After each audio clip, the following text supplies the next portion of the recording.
Thank you all so much. Our director was a huge fan of Miss Farina's performances, as of course we all are. Alright, follow me. We'll go to our usual practice space. Please excuse the size. It's a little on the smaller side.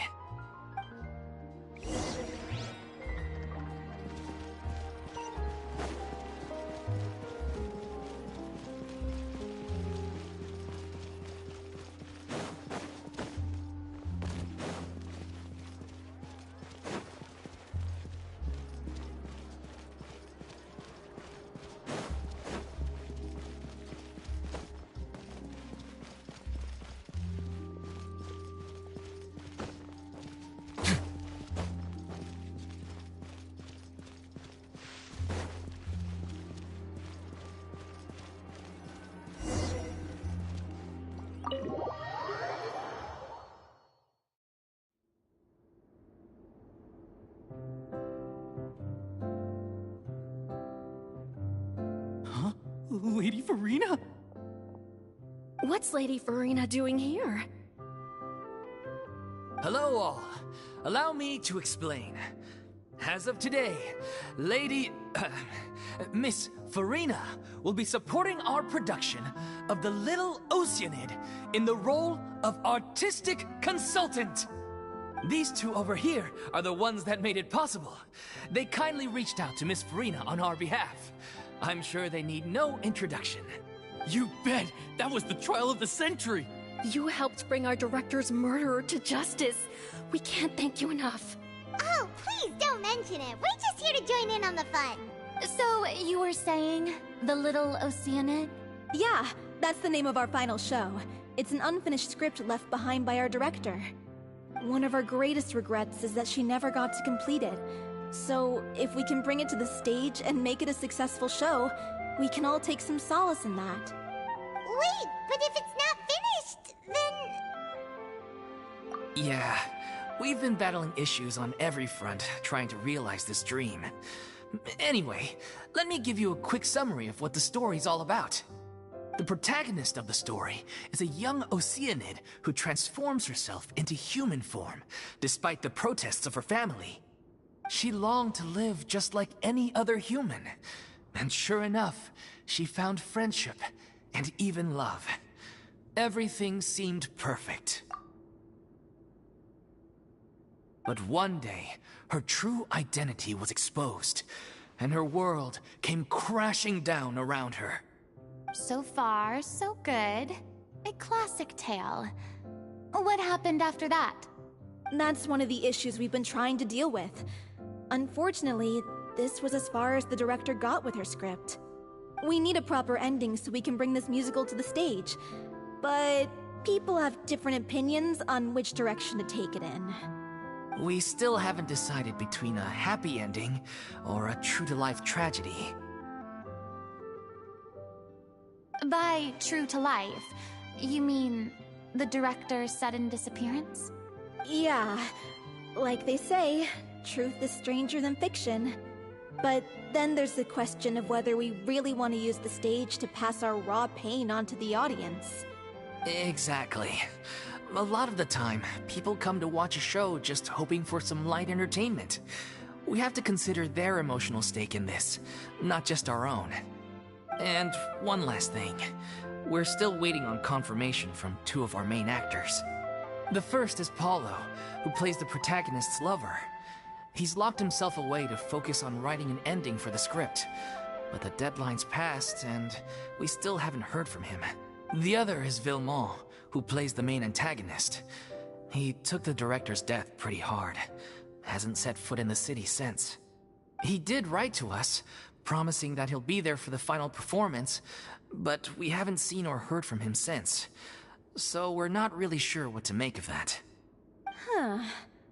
Although, now that we have Miss Farina helping us, maybe we should take the opportunity to get everyone back together. What opportunity? What do you mean? Maybe you're unaware, but your name has always been like a rallying cry for us. Our director was constantly singing your praises. All of us look up to you as a role model. Oh, stop! so flustered. Although, not in a bad way. I suspect the reason they're dragging their feet is that they have their doubts about whether the show will really go ahead, considering all the issues you've been facing. But one by one, all the obstacles are being removed. Now is the time to rally the troops. Makes sense. Okay, priority number 1, let's check in with Paulo and see where he's at with the ending. He went back to Poisson a few days ago. Said that staying in a friend's home might help him to relax and escape the feeling of isolation. I thought the last thing his friend would want right now would be to take visitors, given that Poisson was flooded not too long ago. But I guess it's the opposite. A friend in need and all that. Yeah, maybe he could use some company. Poisson? Nothing. I suppose my presence will be indispensable if we are to restore his faith in the show. So allons-y. To Poisson!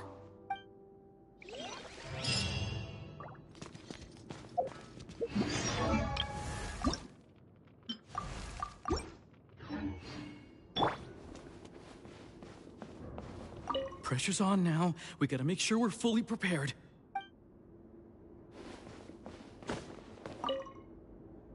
You're off to Poisson to find Paulo, right? Have a safe trip. We'll take care of the troop while you're gone.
surprise. Truly an extra slice of joy.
popular can be such a hassle. Who knew the people would adore me so much?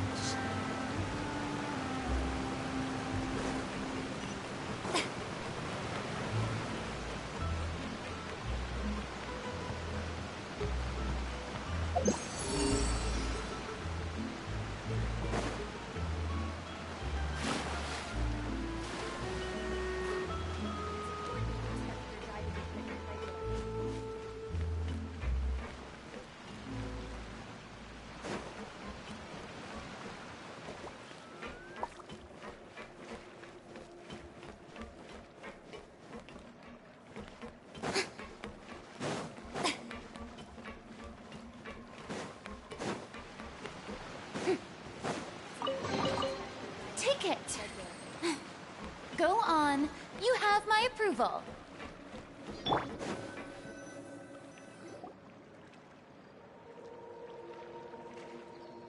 If I remember correctly, this is where he's staying. Who is it? It's me. Is the script ready? You came all the way here for that? All right. Forget that for now. Just come on out. We've got some great news. Nice try. Look, just give me some time, okay? I'm just wrapping up this last part of the script. I'll be out once I'm done. Okay then. Looking forward to your masterpiece. So, as expected, he's missed the deadline. The ending is one of the most important parts of the show. Even once he's done, it isn't final until we've all had the chance to read through and make sure we agree on it. Someone told me they'd just seen you in Poisson. I assumed it was a case of mistaken identity, but sure enough, here you are. And Farina, too. I was wondering if we might run into her. So, you're here for Paolo? Looks like he could be a while, so feel free to take a stroll around town in the meantime. I've made all the arrangements already. Oh, it's okay. We can just wait here. Thank you for being so considerate, Miss Navia. That sounds wonderful. We'll take that stroll. Get over here, you! How oblivious are you? How are things in Poisson now? Any better? Things are on the mend, but it's a slow process. Some people may never recover from the trauma they experienced. I'm sorry to hear that. I wish there was something I could do. Please, must our conversations take such a depressing turn every time we meet? We all have painful memories, but we don't have to let them cloud everything we do. And if you're trying to make a new start, perhaps it's best if you don't bring up the past all the time. Thank you for your words of comfort. You make a very good point. But for now, at least, I think I should stay with the way I'm feeling for a while longer. It's okay. These things take time. Moving on from a painful experience is easier said than done. Which brings me to why I'm here. I thought you should probably know that not everyone here is ready to forgive and forget after the Hydro Archon's inaction in the face of catastrophe. To avoid upsetting the peace, I told the townspeople that everyone here is a member of the theater troupe, and that you are just an actress playing the role of Farina. It's not a perfect solution, but hopefully it means you won't have to lie low while you're here. That's so thoughtful of you, Navia. Well, what do you expect? I am the courageous and considerate president of Spina di Rosula, after all, like my father before me. Anyway, that was all. Look after her now. Off we go then. Let's take a look up there. I don't have any friends that I can be frank and honest with, so maybe she's right. You're the closest thing to friends that I have.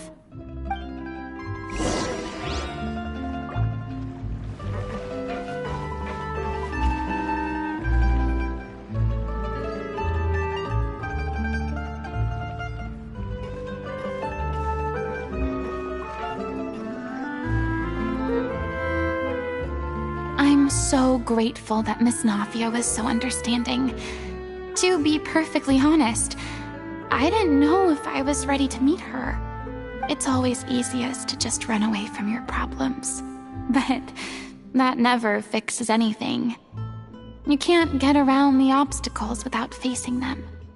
So that's why you were nervous when they brought up Poisson. Yeah. I'd be lying if I said I wasn't scared of coming back here. Still, I felt it was something I had to do. As I was saying before, I want to see for myself the things that I never could in the past. I'd be overjoyed if the people here could find it in their hearts to forgive me. But they're more likely to unleash a tirade of vitriol against me. Which, of course, I completely understand and accept. Yeah, I can tell people are watching me.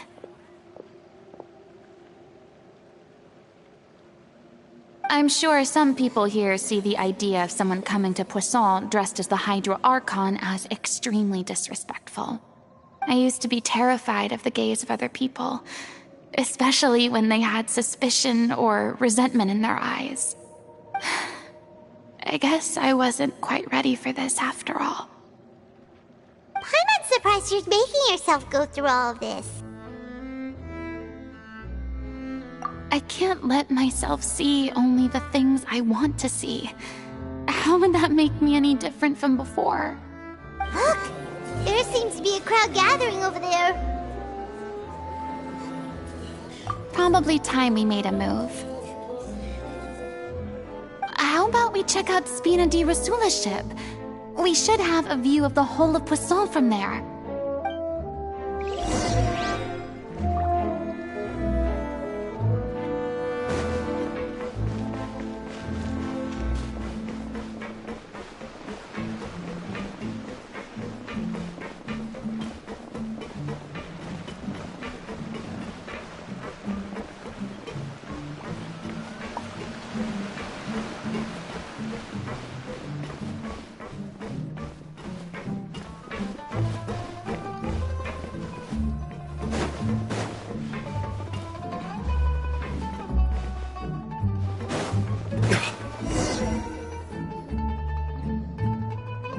I'm sorry. You probably just wanted a relaxing stroll, and here I am dumping all this heavy stuff on you. We don't mind. It's actually refreshing to see a different side of you. Great. Well, I appreciate your company, so please don't disappear just yet. I don't know whether you can tell, but the years of suffering and loneliness aren't the only reason I have a hard time facing up to who I used to be. As I stand here by the ship, I can't get the images of the rising water out of my mind. One after another, people were taken by the water. All those treasured lives and memories washed out of existence in an instant. They thought their god would protect them. They had absolute faith that when disaster struck, a divine power would save them from harm. And all the while, I played my part to perfection to convince them that was true. But then the floodwaters finally came, and the Hydro Archon did nothing. You shouldn't look at it like that. You are only doing your duty.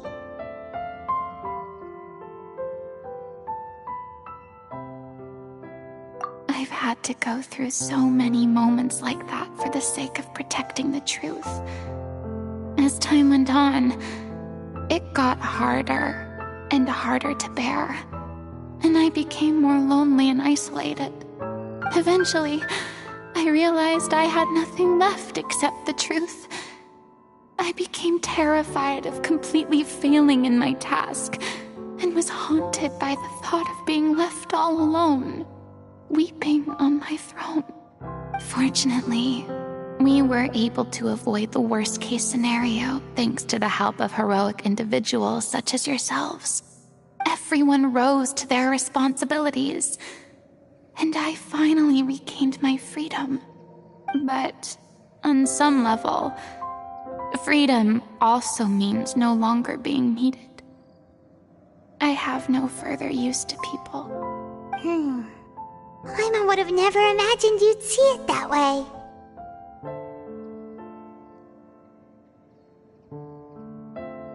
Reward?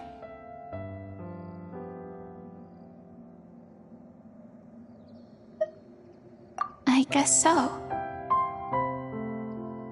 Back then, I didn't even dare to dream about having someone to confide in.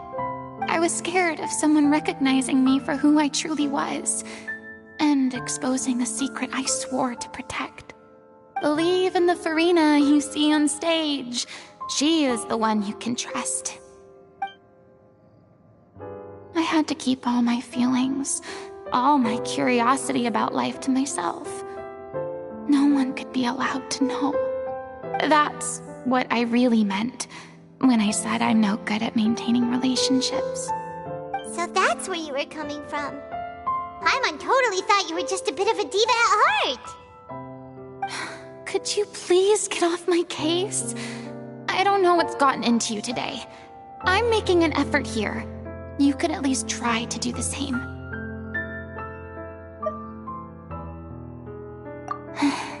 I do. I once had nothing but the truth, and now I'm finally free to live my own life again. And even though I have no idea where I'm going right now, at least the choice is in my hands. All right, it's about time to head back. Paulo should have finished the ending by now. Sure! Okay, let's head back and check it out!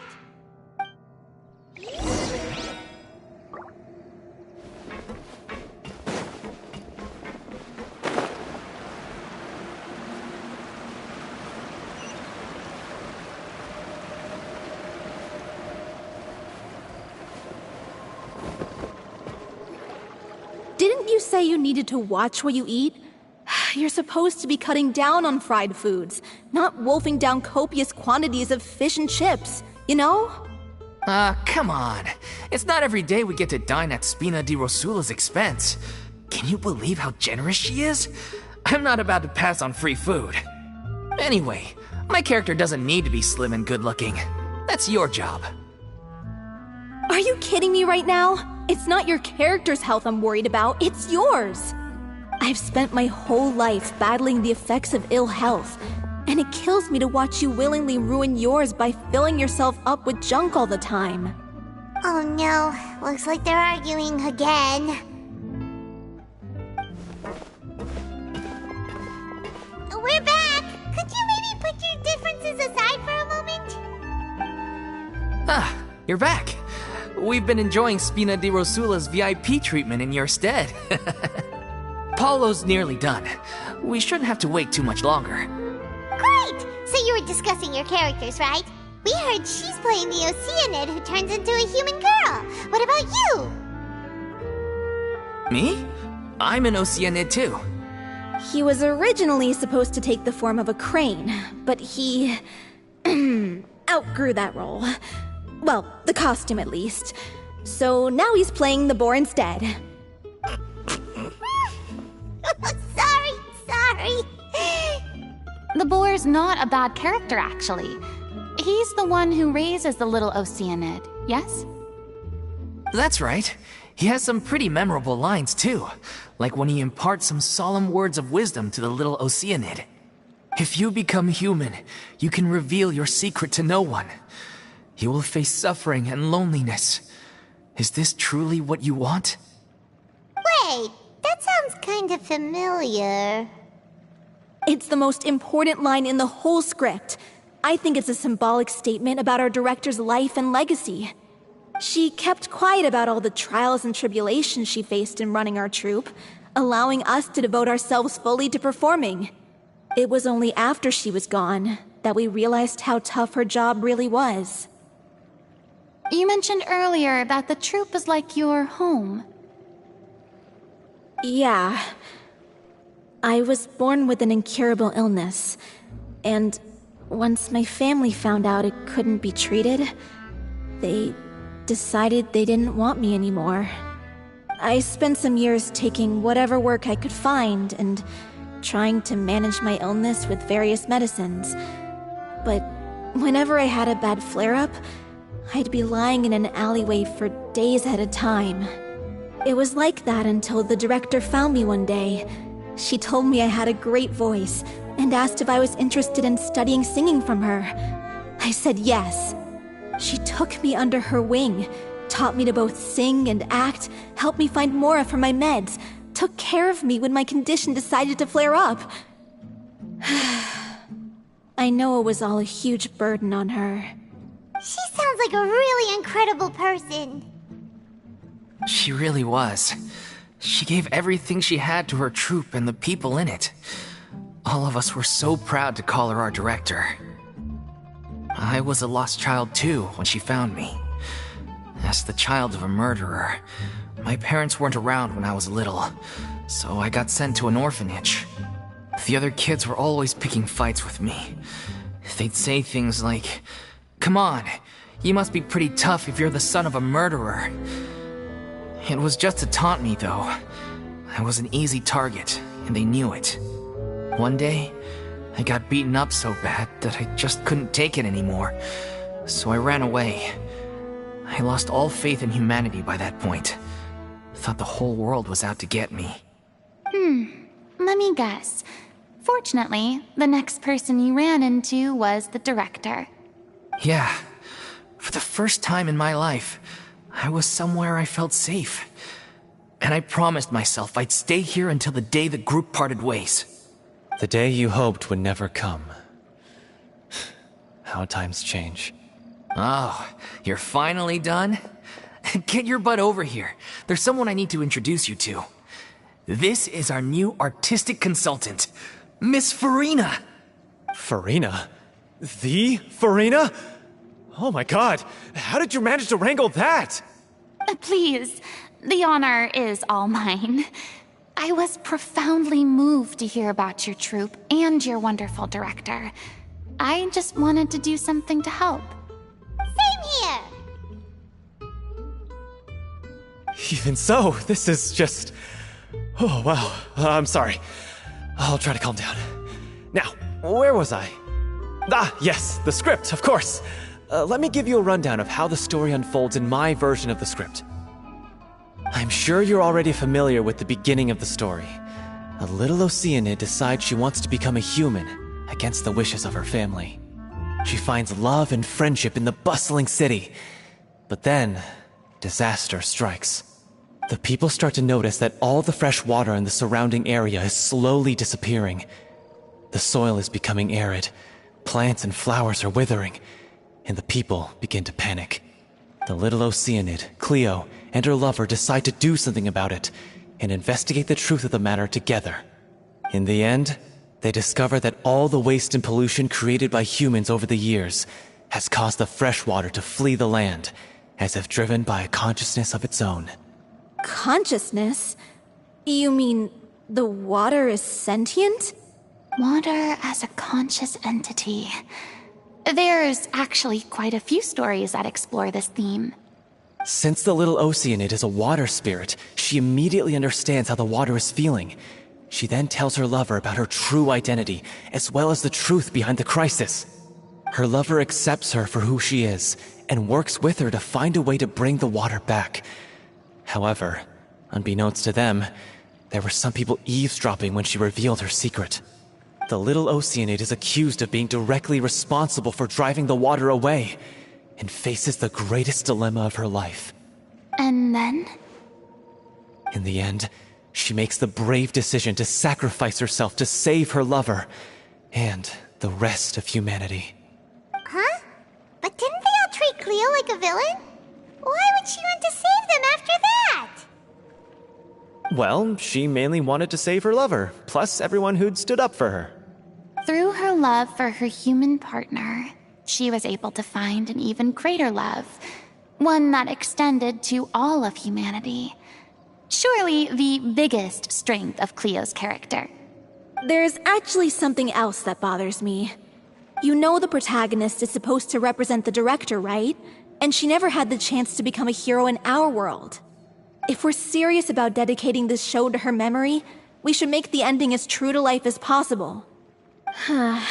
What about if the little Oceanid is hounded to death by people who hate her. Her lover makes sure her secret never gets out, and humanity continues down the path to extinction. That sounds like too cruel of an ending to me. And perhaps a little irresponsible to present to the audience. That ending would be a perfect mirror to Director Aureli's death, both arbitrary and meaningless. On the day when she went missing, Director Aureli had instructed us all, somewhat out of the blue, to leave the court of Fontaine and wait for her outside the city. We waited and waited at the rendezvous point, but she never came. By the time we returned to the city, she disappeared without a trace. We looked for her. The Gardamex looked for her, but she was nowhere to be found. Increasingly, all the signs seemed to point to her being the latest victim in the serial disappearances case. The director was the kindest soul in the world, yet she was senselessly sacrificed for the sake of a so-called experiment by someone who had nothing to do with her at all. But doesn't the way she suddenly told you to leave the city suggest that maybe she had some sense of what was about to happen? It almost seems as if she was moving you to safety. I've been trying to follow up on that ever since, but all my efforts so far have turned up nothing.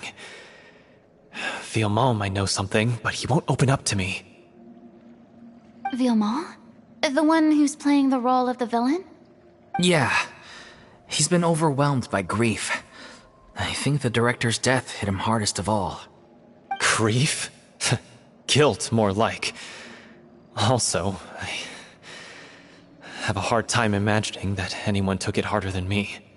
Because, well, speaking of the play being true to life, I was deeply, madly in love with Aurelie. What? You kept that one quiet. It's time to be upfront with you all. No more keeping secrets from each other. We'll never be able to agree on the ending if we can't be honest about how we feel. I did tell her how I felt once, but she turned me down pretty much straight away. She said that we were all like brothers and sisters to her, and she never considered us as potential romantic partners. Not that it came as a shock or anything. It was what I was expecting to hear. So I told her I'd always be there for the troupe, and I'd always be there for her. I said, maybe one day in the future, when everyone's settled into their own lives and on the up and up, and managing the troupe no longer required her constant attention, well, maybe then she could reconsider what she really wanted in her life. And now, that day will never come. Oh, Paulo. So if I'm the one writing this ending, then I'm gonna make sure it does right by Aurelie. I won't let anyone get in the way of that. In that case, you have to straighten things out with Villemont once and for all, face to face. We've all had our differences of opinion over the ending, but those two have never seen eye to eye on anything. One of them has to compromise if we're ever going to reach a final decision. Well, if that's where we're at, looks like it's time to go visit Villemont. Are you ready to face the truth? Honestly, I'm slightly terrified. But for the sake of our final performance, I'll do whatever it takes. Funny you should ask, though. You really do get what I'm going through right now. I certainly do. Come on, everyone. Allons-y! It's important.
I suppose this will do.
On way now.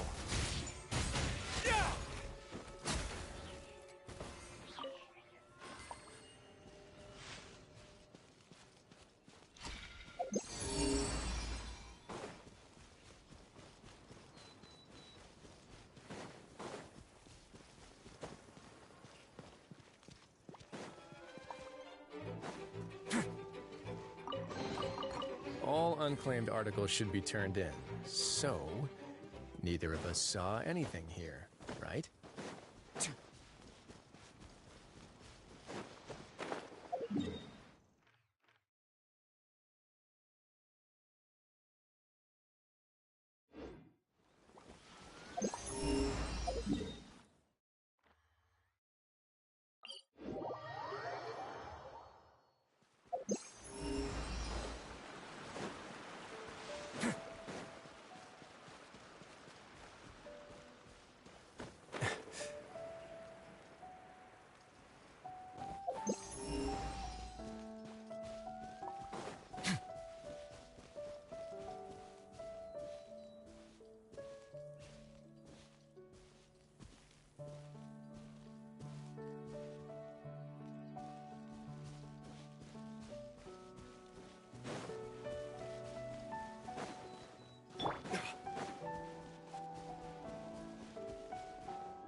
I still have a lot to do at the guild. How about you take a rest while I go back?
Ah, this wasn't locked. A moment, please.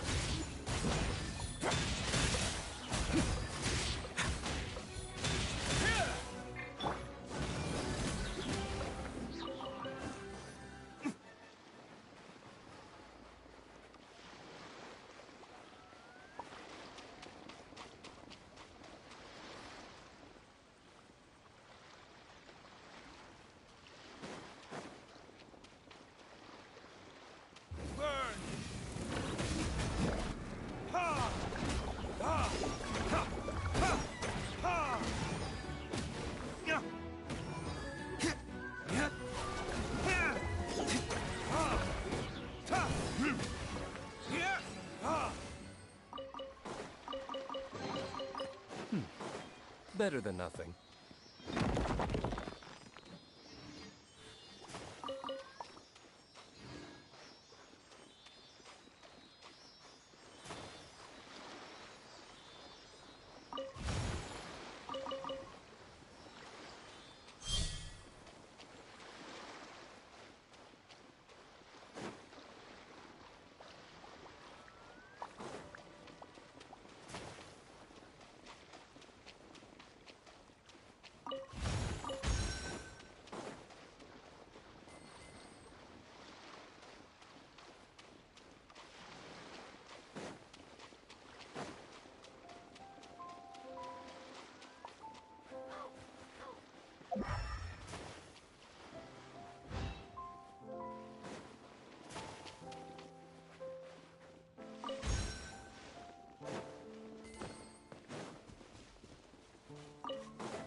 This had better be important.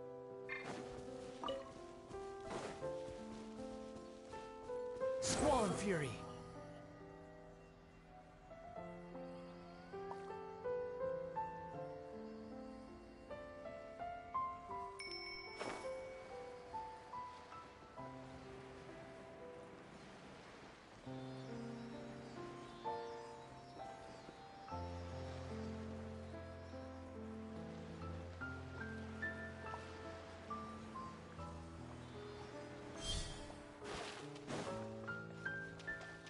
Quit following me.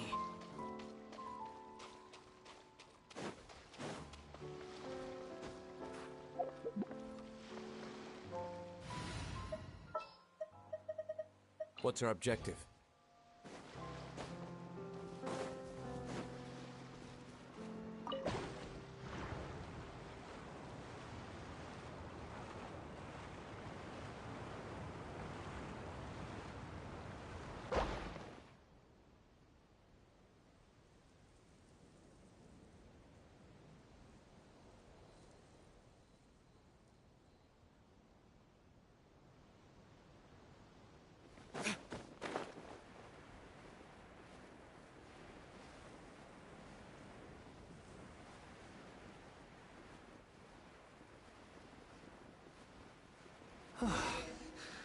This is tough going.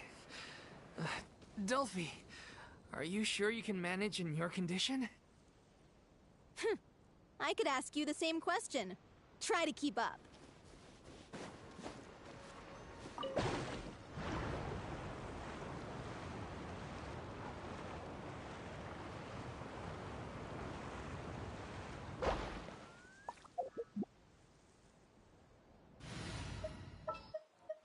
Sounds good to me.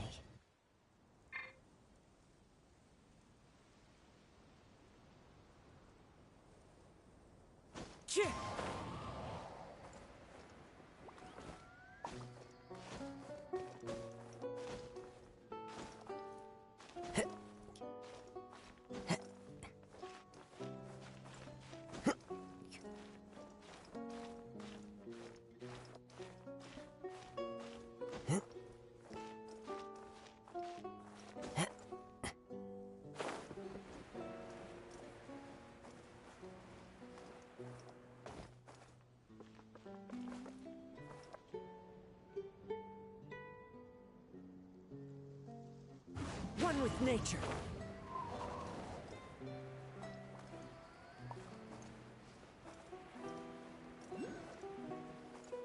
Yeah.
Wind Strider.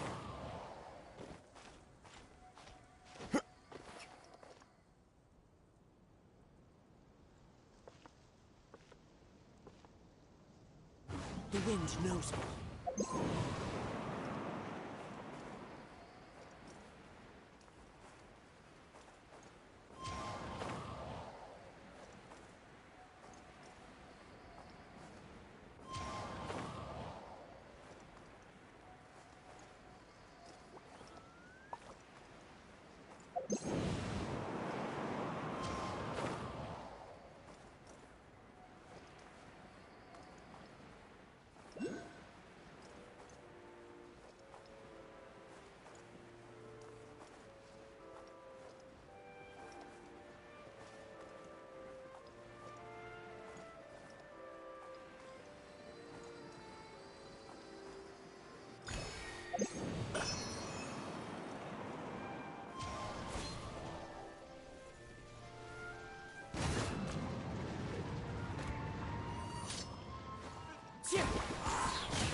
Time to go.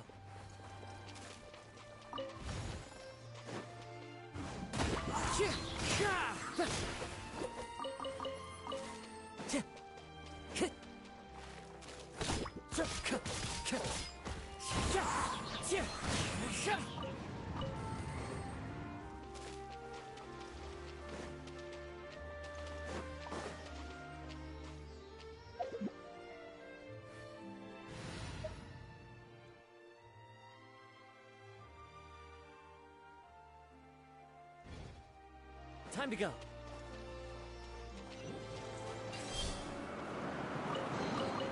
Who says there aren't benefits to a life of wandering?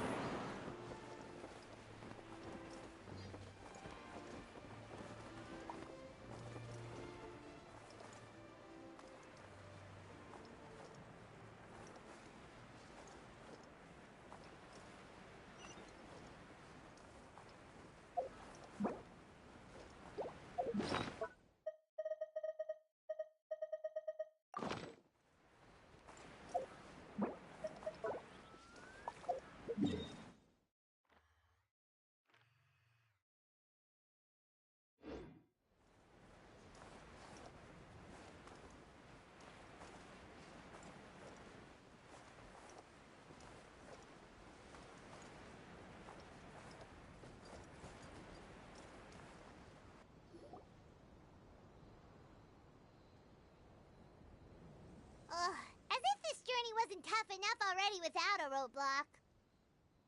Don't worry. We should all be fine with the Traveler here. We don't need to take a detour. Wait, why are you all looking at me? You're not seriously expecting me to fight, are you? We're just curious, that's all. I don't think anyone's ever seen Farina in a fight before. Yeah, but don't you remember why? The Hydro Archon willingly gave up all her power so it could be converted into Indemnitium. Miss Farina said so herself. Precisely. And I'm not even the Hydro Archon anymore, so all my power is gone anyway. As much as it pains me, unfortunately, I should just stay put. I'm more like a damsel in distress more than anything.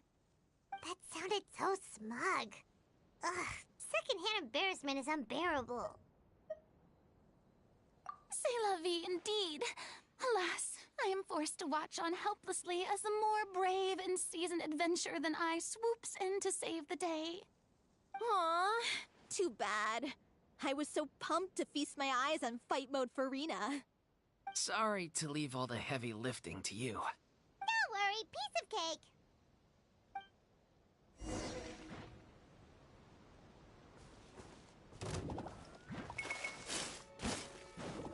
Into the wind!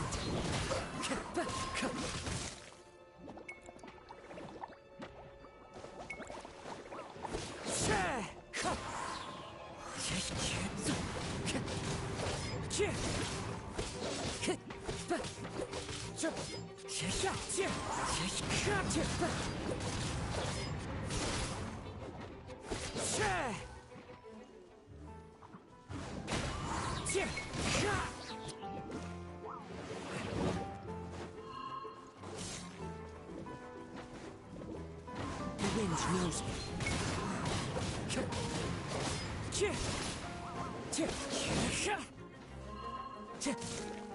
Into the wind. Time to go. Wind. Bravo! Good show! You certainly live up to your reputation. Yeah, thank you. Anyway, the path is cleared now, so onwards and upwards.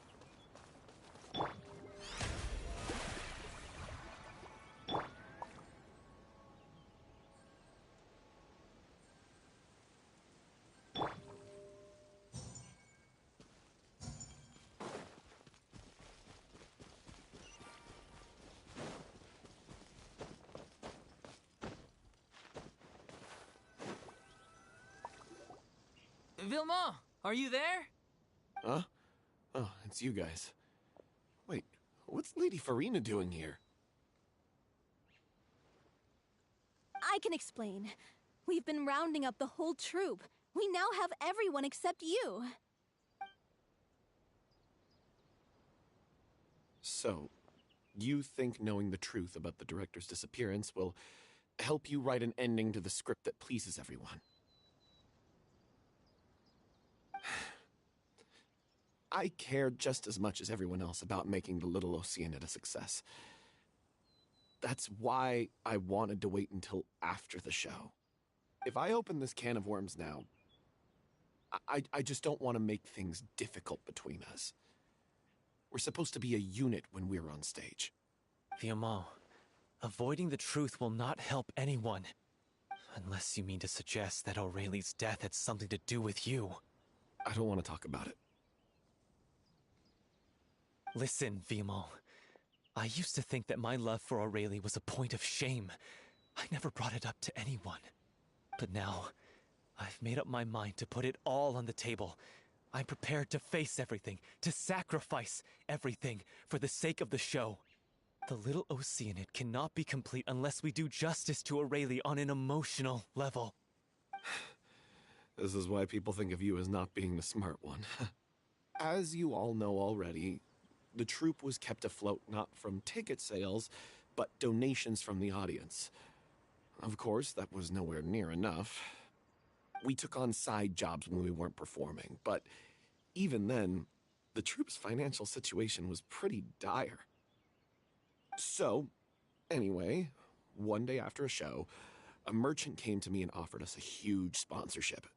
In return, we just had to provide the audience with their drinks during performances. It seemed like a win-win, so I said yes to it on the spot without consulting the director. It was only when the merchant came to deliver the goods that I realized the drink in question was synth.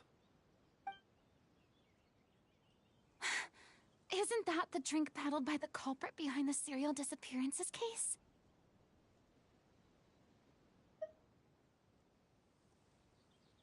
I freaked out when I saw the boxes. And I told the director everything right away. She was completely shocked as well. But she didn't reprimand me for making the decision without consulting her. Instead, she contacted the merchant and stated that the troupe could not agree to this collaboration. The merchant was furious, berated us for going back on our word, and threatened to sue us for damages. The amount was astronomical. There was no way we'd be able to pay. And then? I was going to sort it on my own, but the director stopped me. She said that this was an issue for the whole troupe, and it wasn't my fault.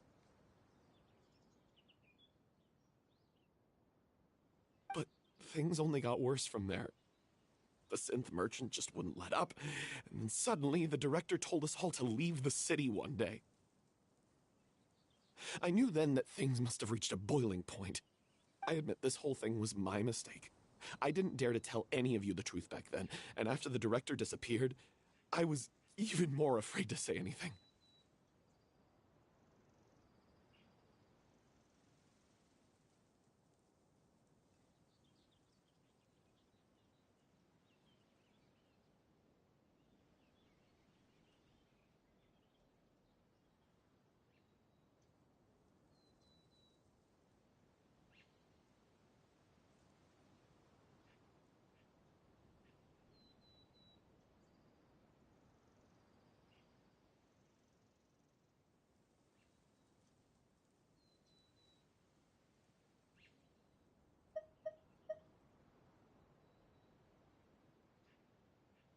Yeah, I got Aurelie killed. There, I said it. Happy now? Hey, don't say that. You traitor! You knew Aurelie was in danger. Why in God's name didn't you tell us? What do you mean, you were afraid? This was a life and death situation. We could have saved her!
How could you be so stupid? Please, try not to get too worked up. Yeah, listen to him. You need to stay calm. Stay calm? How can I stay calm? This guy got Aurelie murdered. She was the love of my life. And he has the gall to try and high-road us, claiming that he kept his mouth shut for the sake of the show. How about taking some responsibility for what he's done? All I can say is I'm sorry. Truly. I wanted to apologize to everyone in the troupe, but that won't bring back the director. What good is my apology now? I'm just a coward who made an awful, terrible mistake that I can never take back.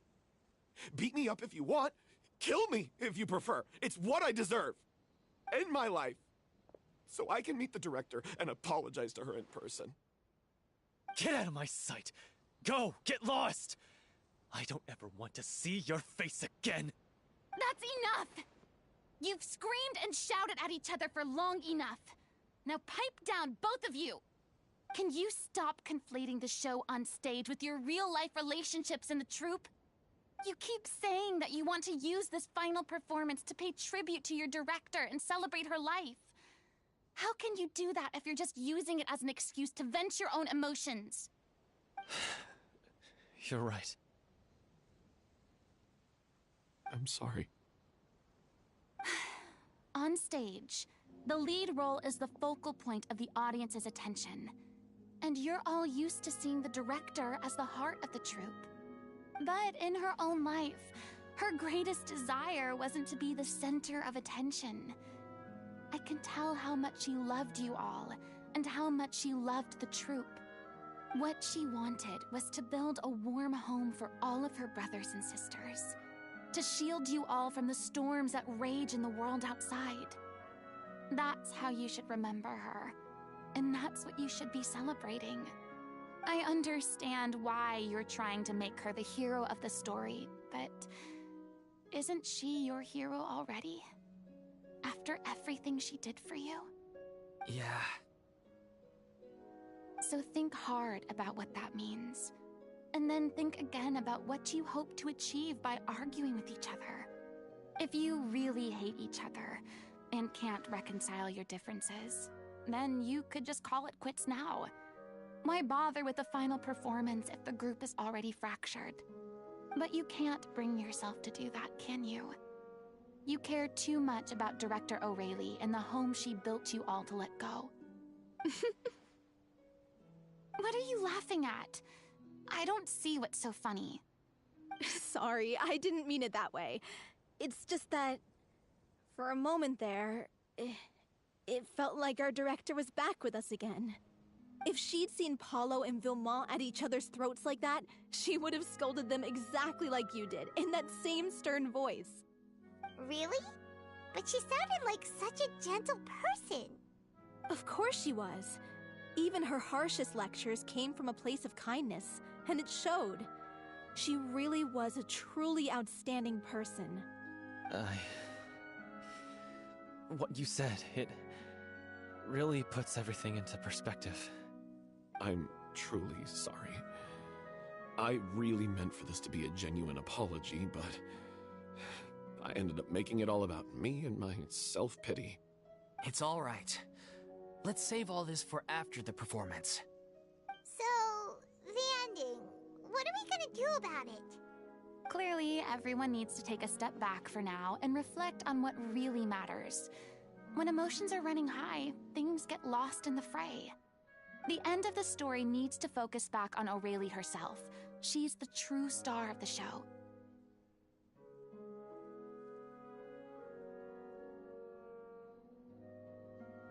What do you mean? The Traveler is right. You once investigated that underwater synth base and recovered items belonging to the victims. If you could find anything that Aurelie left behind, perhaps we can get a better sense of what she went through in her final days. You really think that's possible? I trust that nobody would object to the ending of the story being based on Aurelie's true feelings. No. Well, We'll leave this in your capable hands. Come, let's pay a visit to the Palais Mermonia. The rest of you, head back to the rehearsal location for now, and wait for our good news.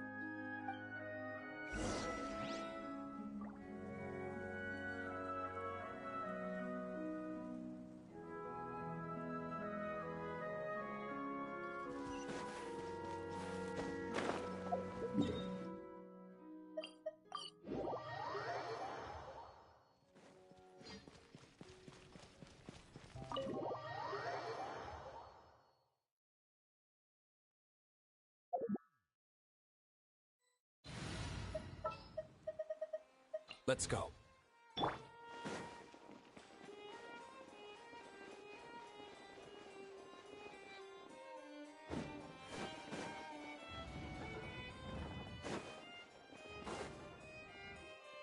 You want to review some recovered items connected to victims of the serial disappearances case? But, that case has been closed for quite a while now. Still, since you were the ones who discovered and submitted the evidence in the first place, you don't actually have to submit an application. Okay, please hold on. I'll have someone dig them out.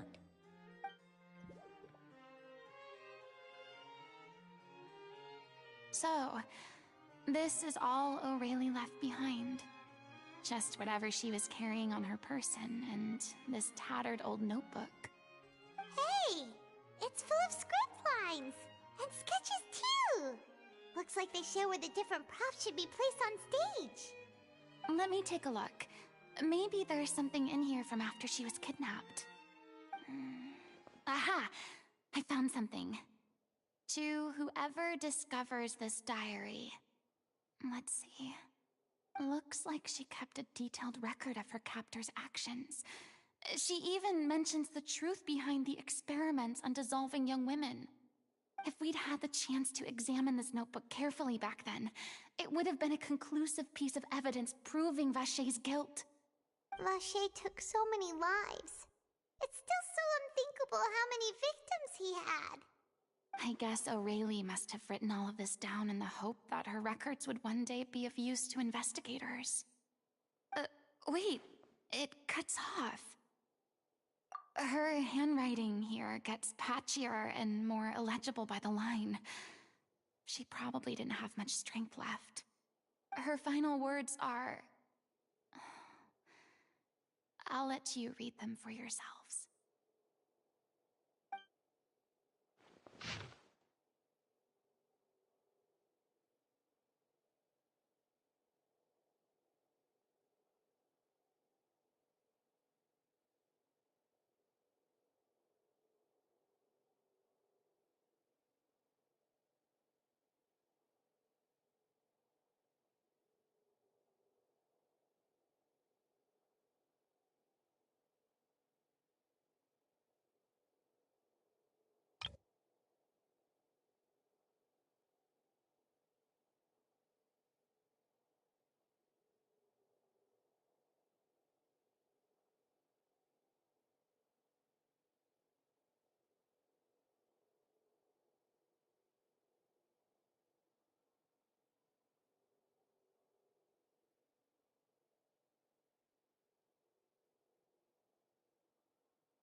She was so terrified.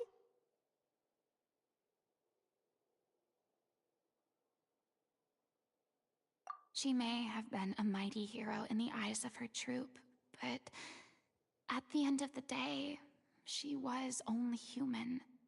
I can't bear to think how painful and lonely her final days must have been. Wait. This part on the last page sounds strangely familiar.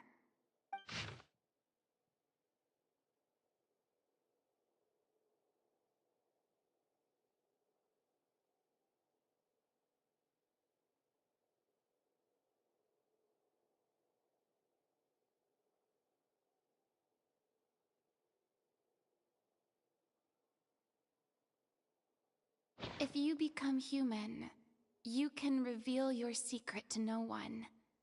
You will face suffering and loneliness. Is this truly what you want? Isn't that the most important line in the Little Oceanid? Because I am an older sister to them. Oh. So she didn't regret her decision. Even as she sat in silence, waiting for death to come. I'm sure this is what the troupe would have hoped to hear as well. She had their utmost trust, admiration, and love, and she truly deserved it. Let's go. It's time for them to learn Director O'Reilly's final thoughts.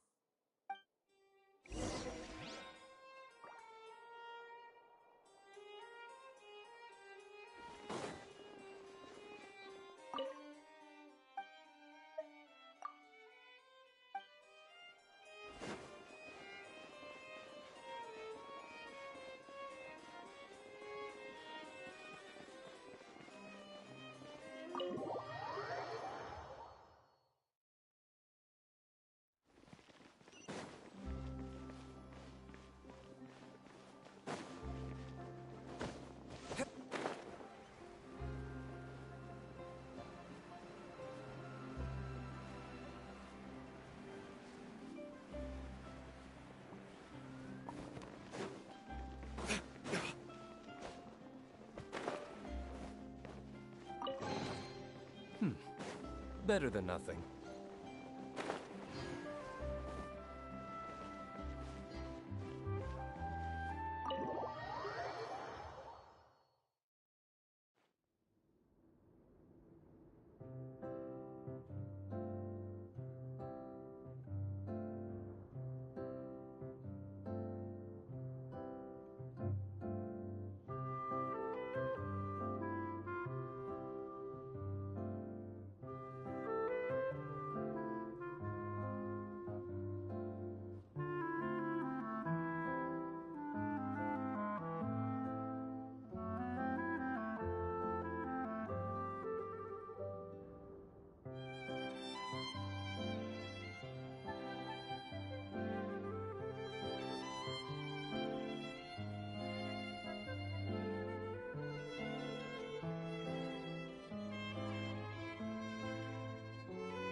She deserves a hero's farewell.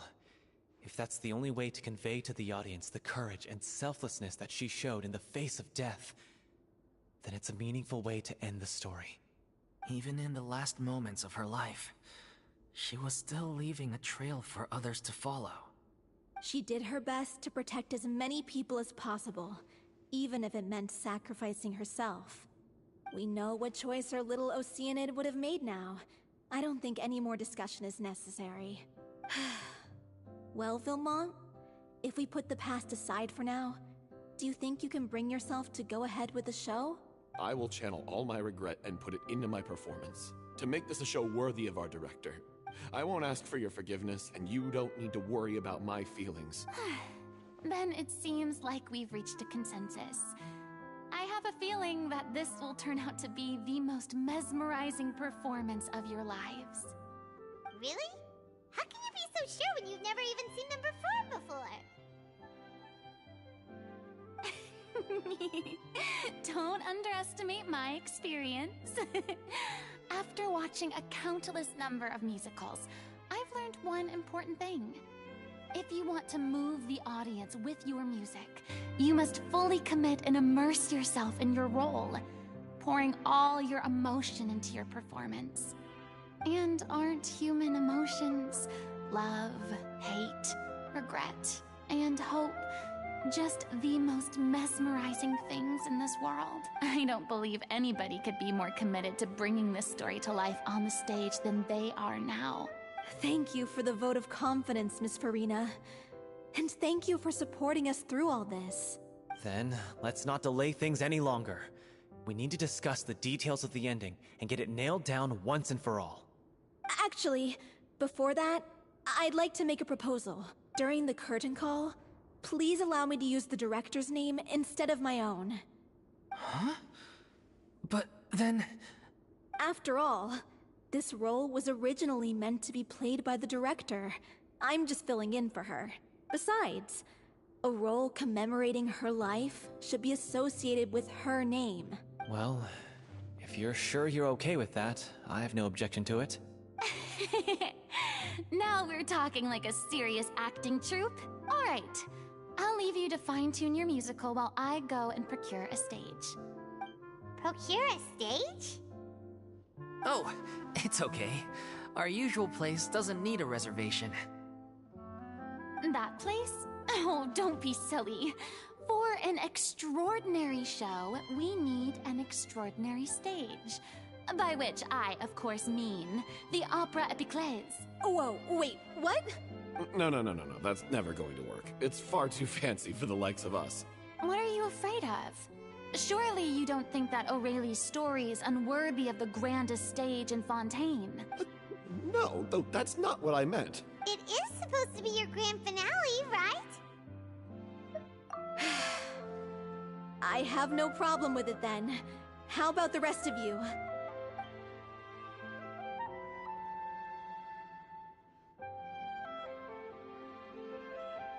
I'll take your silence as a yes. Thank you for giving us this opportunity. It really is a dream come true. Well, then don't disappoint me. If you mess this up, it'll reflect poorly on me too. Come on. We'll need to get the go-ahead from Nerilette. I know just where to find him.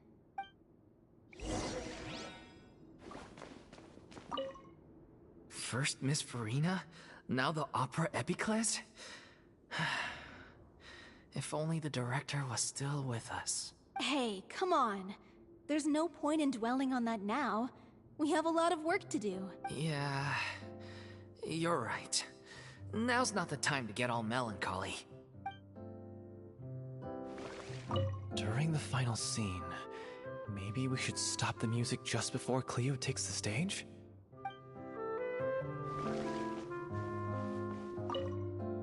Best of luck to you.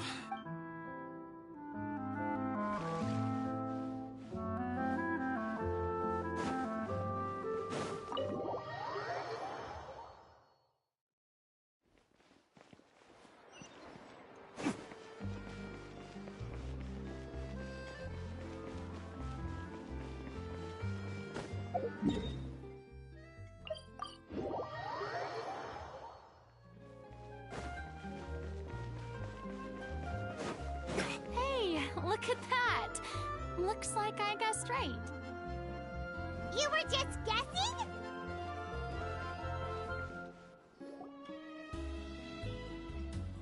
I knew you'd be here. I'm here merely for a short break. It has been a while, Miss Farina.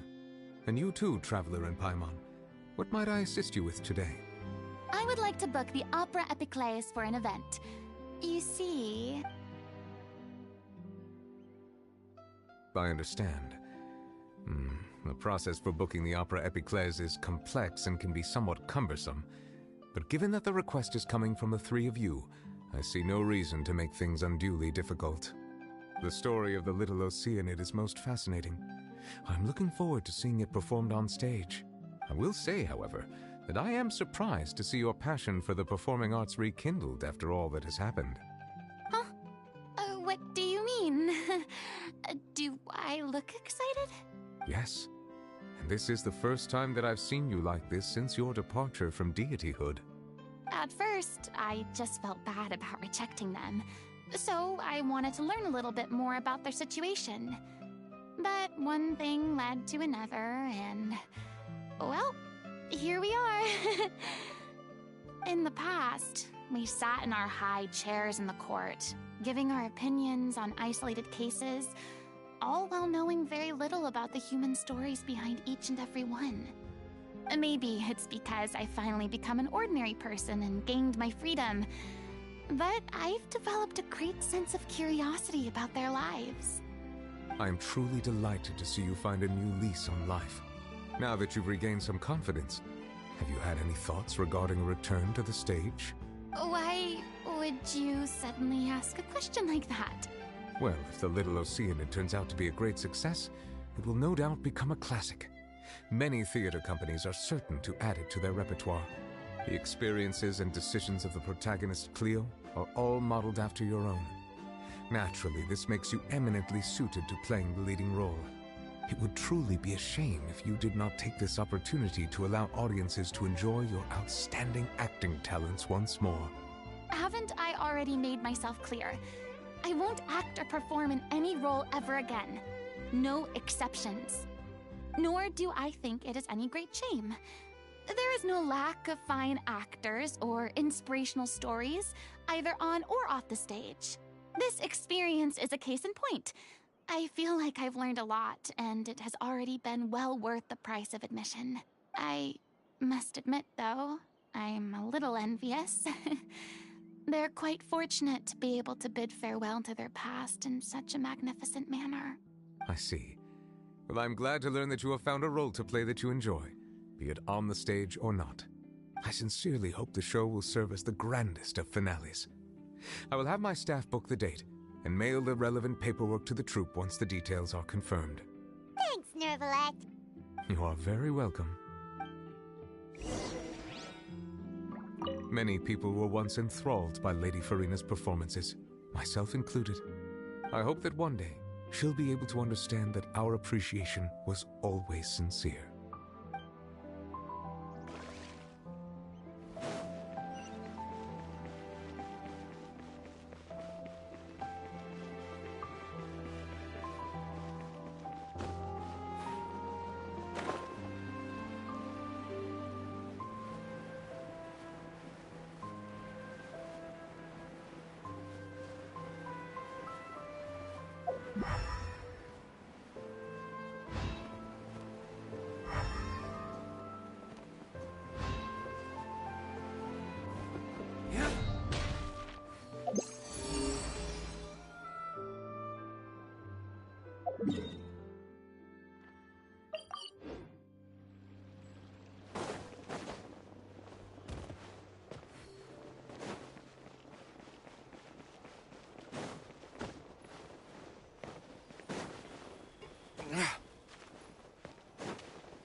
Better than nothing.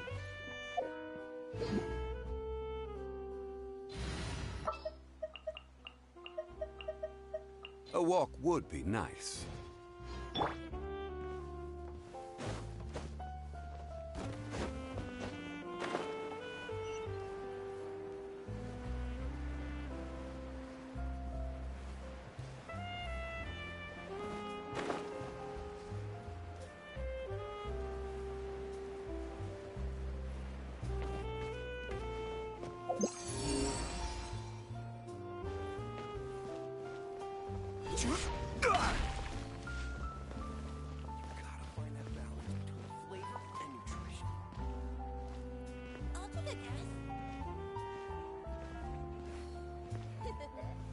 Take a guess.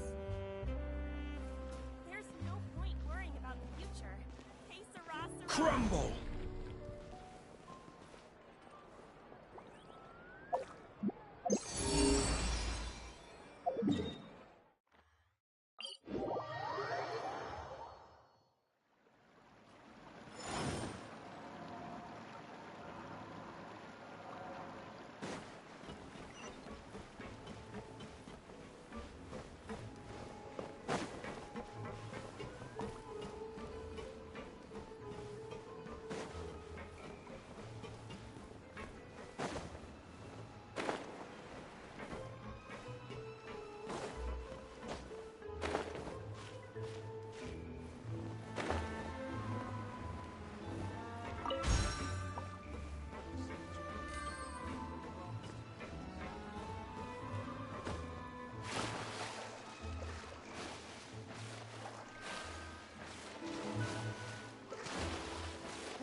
Certainly worth the extra mile.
Rise!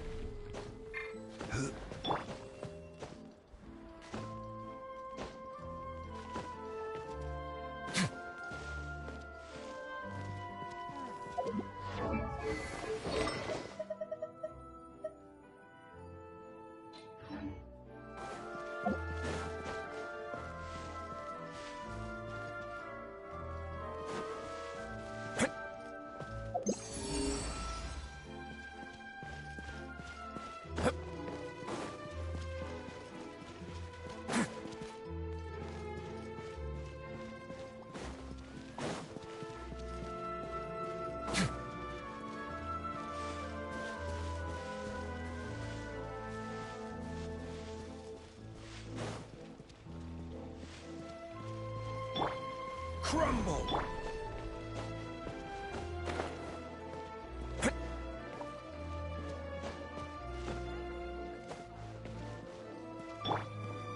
Rise!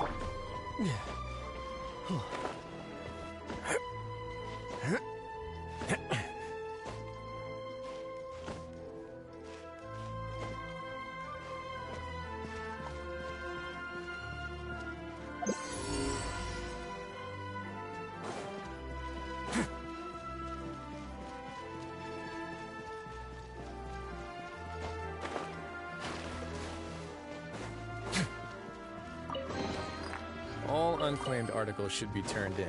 So, neither of us saw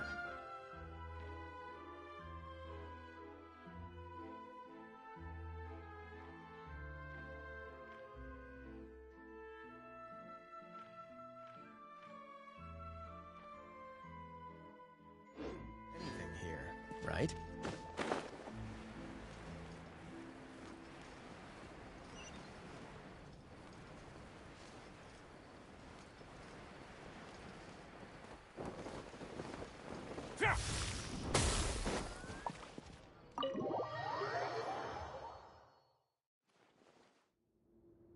Good news, everyone.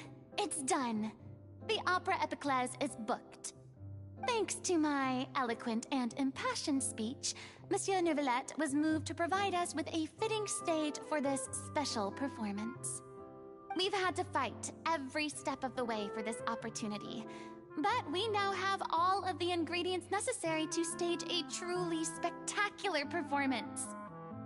A touching story, a magnificent venue, and last but not least, a passionate and dedicated cast.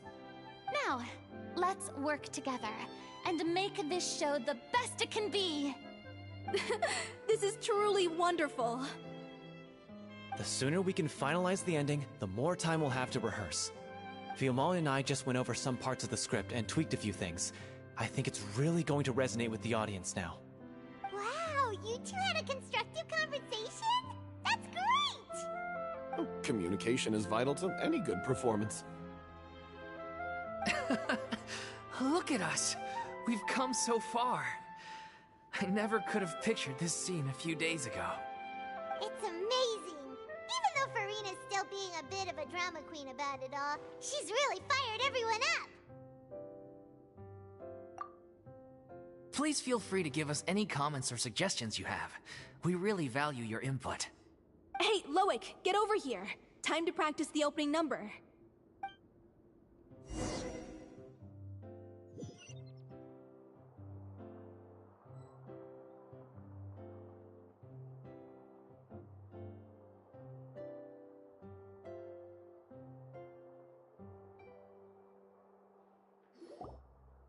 Cursed Cleo. She stole the waters of life from us. She's a fraud, and she must pay for her crimes. This has nothing to do with her. The ignorance and hatred of our people is to blame. How can we hope to win back the water's favor if we don't change our ways? This guy could be useful. Take him hostage. If Cleo wants him back, she'll have to show herself. Leave this place, oh little Oceanid, and never, ever look back!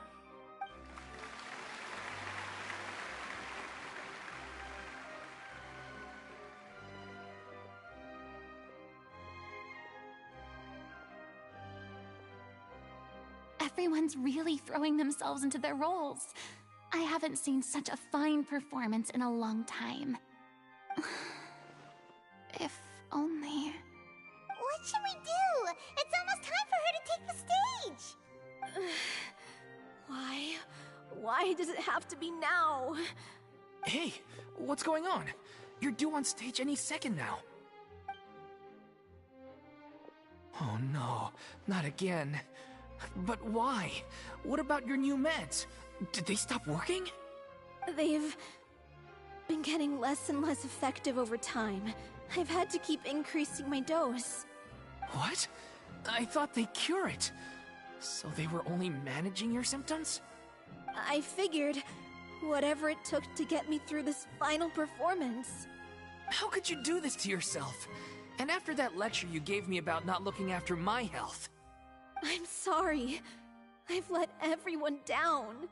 You... This is a conversation for another time. How can the show go on without its star performer? Miss Farina, I'd like to make a request of you. Say no more. If you're sick, you need to rest. I know what you're going to ask. Loic, your character has no more scenes, correct? Oh, yeah. I think my scenes are all done. Although, I do have one more line. But I guess another guy in the troupe with a similar voice register could take it. Why? Please take Delphi back to her place to rest. I'll sing the finale. From the sublime to the ridiculous. After all that, everything's come full circle. Thank you, Miss Farina. I'm so sorry to put you in this position after everything you said. Never mind. What's done is done. It's really my own fault for getting in too deep. No one likes regrets, myself included. Leave it to me.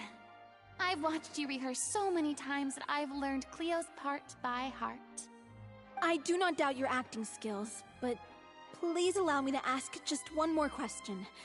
After all, this show is dedicated to the life and legacy of our director. What, in your opinion, is the reason Cleo shines so brightly? It's her pure heart, despite all the pain and loneliness she had to endure. She never once stopped believing in the beauty in this world. Well said. I leave Director O'Reilly in your hands.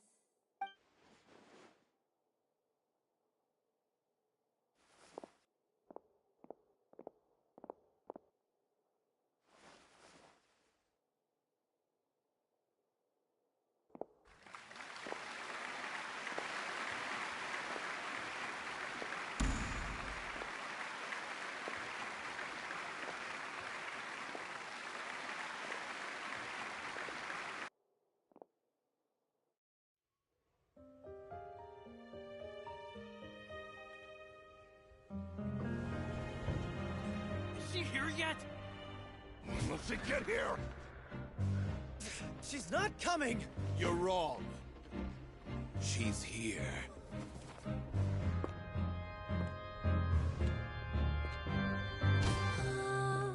Si je pouvais vivre dans l'eau, le monde serait-il plus beau? Me pardonneras-tu, ô chère mère? L'eau dans son courant fait danser nos vies, et la cité elle nourrit, ainsi que toi, mon doux amour. But what about your wish? My wish.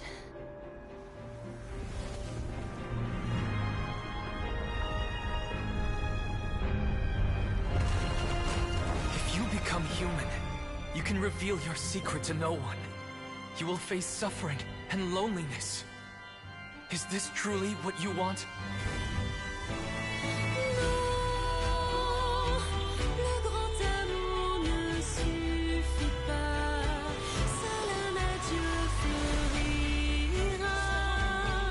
C'est notre histoire de vie, douce et amère. Moi, je serai toujours là, à voir le monde et sa beauté, et ça ne changera jamais, jamais.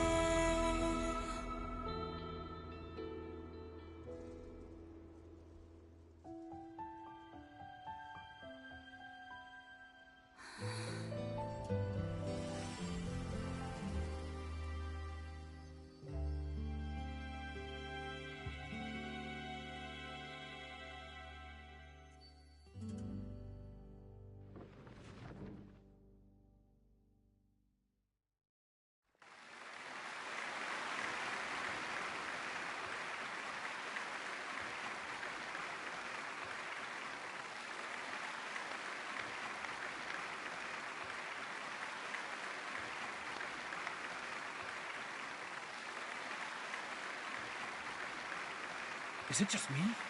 Or was that Lady Farina on the stage just now? She hasn't been seen for a while now, and she just appears out of nowhere?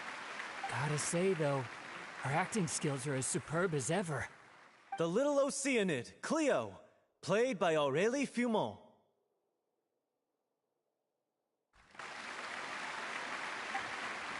Wait, that's not her name. What's going on? I don't know. Maybe it's just a doppelganger. I've spent a lot of time out of the spotlight, and they didn't use my name during the curtain call either. Hopefully, not too many people recognized me.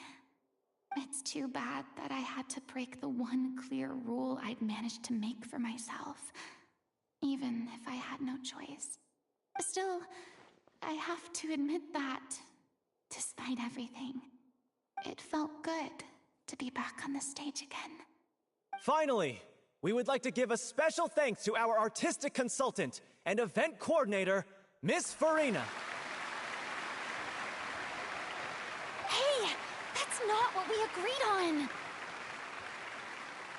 Oh, so it was Farina after all. She's back. Honestly, what is he doing? He should have run that by me first. All right, calm down, don't be mad. This was a group decision. We just didn't want your contributions to go unacknowledged.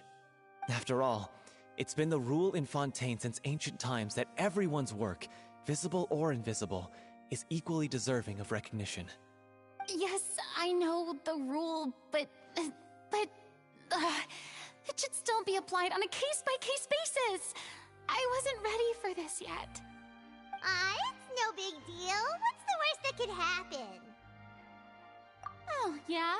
Well, since you think it's so easy, you can sign them for me. This is a great chat and all, but can we talk about that crazy thing that happened during the show? It nearly gave Paimon a heart attack. Paimon flew over to where she was supposed to be and was about to drop the prop vision, and then suddenly, a real one popped out of thin air! Oh, that. I've got no idea what happened there either. But hey, it worked pretty well, didn't it? I'll bet the audience has never seen such a realistic prop. Wait, what about Dolphy? I wonder how she's doing. Oh, let's go check on her as soon as we finish clearing the stage. Yes. Plus, she'll definitely want to hear how the end of the show went. If nothing else, we can safely say that we accomplished what we set out to do.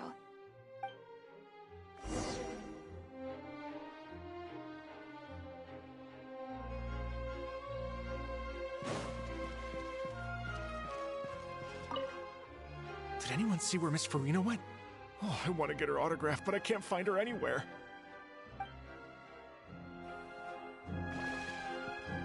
I thought Cleo's actor sang very well. Why did they swap her out at the end? I don't know. Maybe that's just how it was scripted.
Ah, you're back. She's doing okay. Her condition stabilized after taking some of her original medication. From experience, though, I'd say she still needs a few more days of rest. How did the performance go? Was it a success? Did the audience like it? You'll be glad to know it was fantastic! Also, you're not gonna believe what happened while Farina was on the stage. You'll probably be able to read all about it in the Steambird first thing tomorrow morning. That's wonderful. I'm so sorry I failed to see it through to the end. I guess I was wrong to try and tough it out to begin with. Don't worry about it. Like they told me after announcing my name during the curtain call, everyone's work deserves recognition. Even though you couldn't see it through to the final scene, the audience was very impressed by your performance. It's safe to say that you made your mark on this memorial show. Well, one way or another, we did it. I've had bad luck ever since I was born, so I never expect things to go smoothly in life. I'm just happy to know that we went out on a high note. That's all that matters. Blaming your bad luck again, are we? Maybe if you didn't push yourself past your limits so much, your illness wouldn't be flaring up all the time. Oh, don't you start. I don't have the energy to argue with you right now. Aw, you two clearly care a lot about each other. I don't know what you're talking about. You mean we never stop arguing with each other?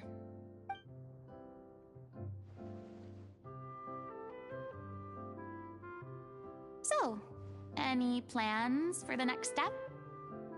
After the brilliant performance you put on, the reputation of your troupe is sure to spread through Fontaine like wildfire.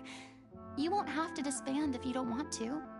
You could capitalize on the rave reviews and license out the Little Oceanid to the bigger theater troupes out there. That would do wonders for your financial situation. No, we should still disband. Yeah, it's what we all agreed to. After all that's happened, I should give you guys some space. But maybe our paths will cross again one day.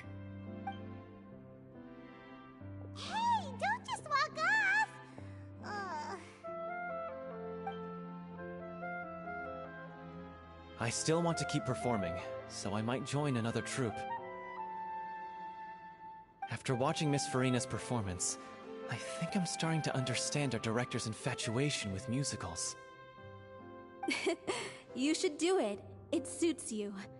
I'd originally hoped to keep performing too, but I don't know if my health will allow me to. Oh, so now you finally got your priorities in order. I guess I'll hold off until you've properly recovered as well. What about you, Miss Farina? Any future plans? Well, frankly, I think a return to obscurity is no longer an option for me. I'm sure a slew of consultancy requests will hound me wherever I go, until I finally acquiesce. You rather sealed my fate there with your special thanks at the end of the show. Sorry. It's quite all right. No need to apologize.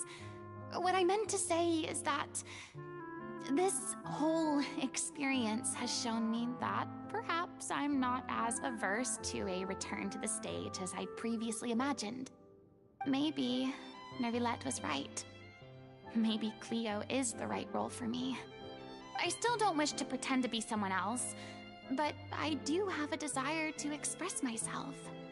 So, maybe the show will go on for me after all. Yeah. There was once a time when I was an actress in a masquerade, seeking only to hide the truth. But from now on, I want to spend my time learning real stories about real people and how they touch the lives of others around them. I want to watch them blossom and wither, see them refined on the page, retold on the stage, and remembered long into the future. I'm sure this is what captivated director O'Reilly as well. Sounds like you're ready to stop running from your true calling. The more you get out into the world, the more you'll discover what a fascinating place it is. Then it's a deal. If a vision is a gift from the gods, then I should do my best to honor it.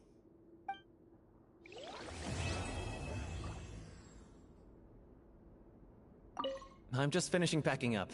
As soon as I'm done, I've got an interview with the Steambird to get to. Thanks to all your help, the show was more perfect than we ever could have hoped for. But most of all, I want to thank you for giving me the chance to finally say farewell to O'Reilly.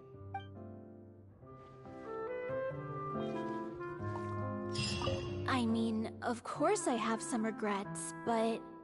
There'll be plenty of opportunities in the future for us to tell the stories that we want on stage.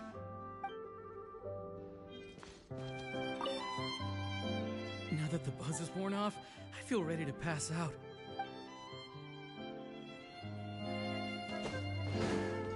Thank you so much. I feel like I've rekindled the passion I had when I first joined the troupe. It might turn out to be too little, too late for me. But still, this has been the experience of a lifetime.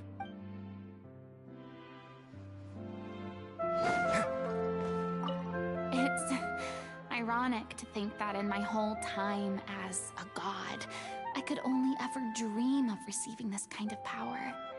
And now that the gods have given me their blessing, it actually feels more like I'm finally able to take my fate in my own hands. Is that how humans feel about it as well?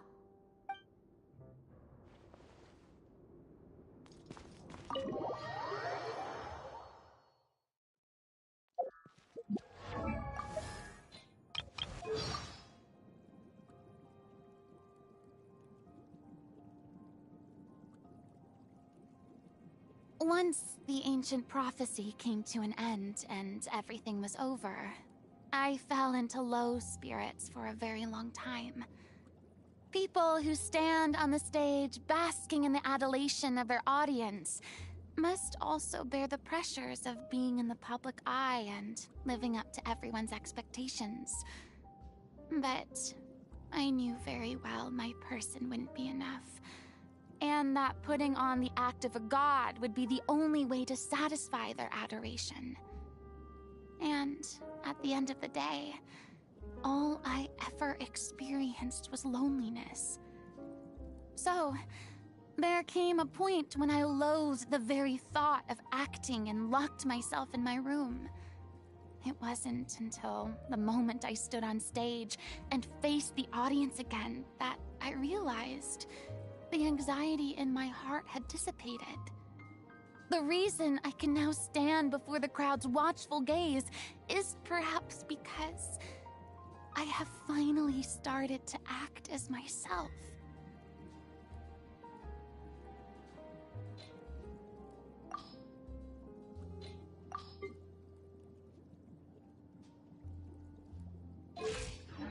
I once considered keeping some pets in my office, but soon gave up on the idea.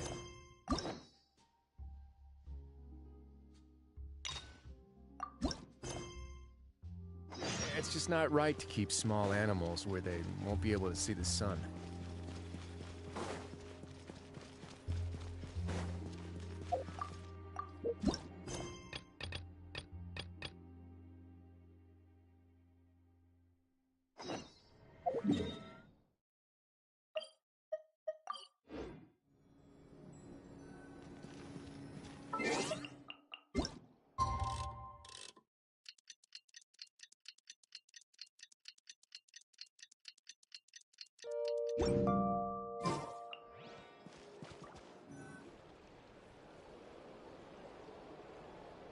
Seriously? But, Mr. Morris, I don't understand, sir. How can you only be telling me this now? I'm afraid that there's nothing really I can do. I'm really facing a crisis. My hands are tied. But what about my film? Well, I'm afraid you'll have to come up with something on your own. Take it from me. Sometimes you just have to let things go. Same goes for this film festival.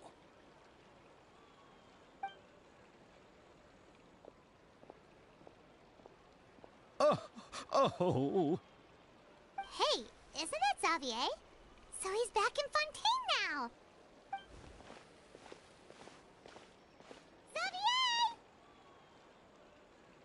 Oh, why, if it isn't the dear Traveler and Paimon. I really didn't expect to bump into you here at this time. Well, I was doing just fine until I received some terrible news just now. The investor I was working with for my upcoming film has fallen upon some hard times and is no longer able to provide the promised amount of funds. Can't you just find a different investor? Unfortunately, that's not how it works. We had signed an agreement specific to the Fontanalia Film Festival, stipulating that I cannot work with any other investors until the festival is finished. The Fontanalia Film Festival? What's that? Oh, is this your first time participating in Fontaine's Fontanalia Film Festival? Then allow me to fill you in. The Fontanalia Festival was established to commemorate the legendary Loch Knights, who went on a quest to search for the Oceanids, and eventually welcomed the Hydro Arconageria. The holiday is deeply connected to the founding of Fontaine, as well as its unique laws and trials. It's one of the most important festivals for this nation. But what's with that weird expression on your face? It's like you're trying really hard to remember something. I was just trying to recall the exact description from the books, in order to avoid any unnecessary arguments over semantics. I usually try to recite things straight from the source. Well, either way, Paimon thinks she gets it now. It's just like the Windbloom Festival in Mondstadt, and the Lantern Rite in Lille. Yes, those are festivals of a similar variety. Who doesn't like a good festival? And just like those of other nations, Fontaine will hold a plethora of events around this time each year. To commemorate the Loch Knights, people will imitate them by putting on special costumes, raising golden cups, and going door to door asking for pure water. But a few years ago, Lady Farina started to find the whole idea a little drab, and so decided to change the part about pure water to sweets. That really doesn't surprise Paimon at all. The whole thing seems more akin to a carnival now, and it's quite popular among the kids. Every year you can hear a bunch of them saying, "Trial or treat." Oh, that sounds pretty fun. But how does that connect back to the film festival you mentioned? Ah, yes, it appears I've strayed off topic. I just got too excited after seeing you. Let me get back to the point. The Fontanalia Film Festival is an event proposed by the Fontaine Film Association this year. Now that film technology has matured as a medium, it's the perfect time to introduce more people to the art form. During this time, people may submit films to be evaluated, and the entry with the highest score will be given the Farina Award by the association. The what award? The Farina Award. You know, after the Hydro Archon. They coined it while Lady Farina was still in power, but even though things have changed, no one has made any motion to update the name. Perhaps everyone still thinks of it as a pretty appropriate name. Even though she isn't the Hydro Archon any longer, Lady Farina is still Fontaine's superstar. Anyone with eyes can see the way she shines on the stage. Huh. Alright. Guess the name does work pretty well when you put it that way. Oh, but who would have guessed there'd be an issue with the funding? How will I ever explain this to Miss Chiori? Not to say all the other actors who traveled all the way here from Inazuma. Chiori? Sounds familiar. Where have we heard that name before?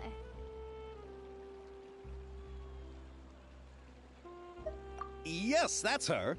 I asked her to oversee the event's art direction, including the design of the actors' costumes and appearances. Oh, Paimon remembers now! Navia said that her clothes were designed by Chiori, and Kirara's outfit too! How to describe her? Well, she tends to be pretty direct and can be very forceful when it comes to dealing with people. The fashion world in Fontaine has dubbed her the Thundering Seamstress. Her remarkable designs have led many Fontainians to become very interested in Inazuma. Anyway, Chiori is acquainted with all the actors I've invited from Inazuma. Without her help, I don't think I would have been able to get such an international cast for the film. She really is a kind soul. Who are the actors from Inazuma? Do we know them? Why don't the two of you accompany me to the Aquabus station to welcome them? Judging from the time, the Aquabus should be arriving shortly. Chiori will be waiting to meet me there as well.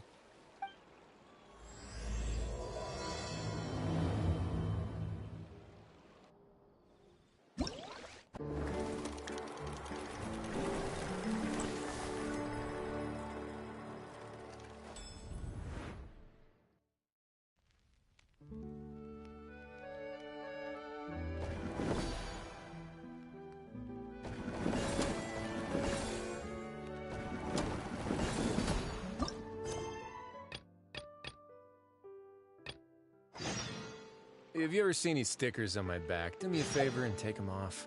Malazine.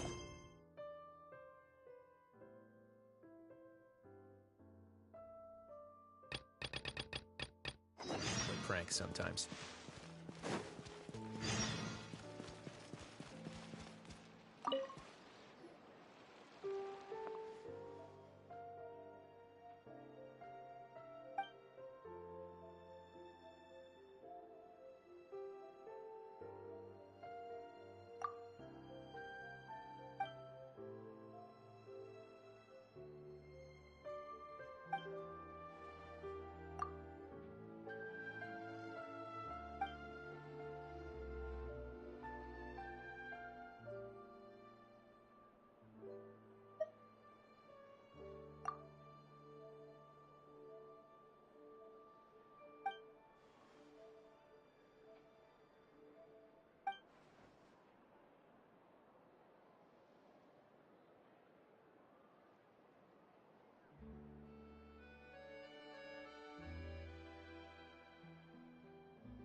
I once considered keeping some pets in my office, but soon gave up on the idea.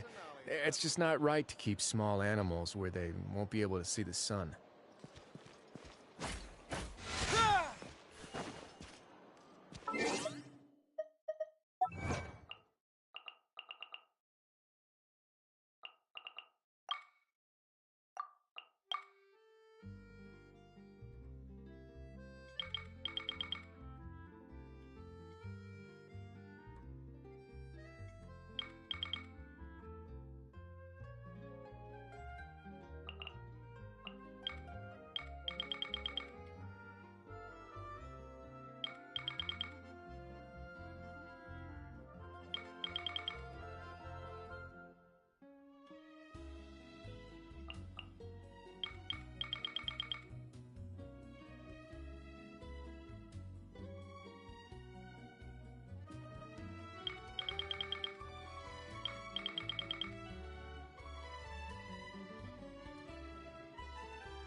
Well, if it isn't my dear partners.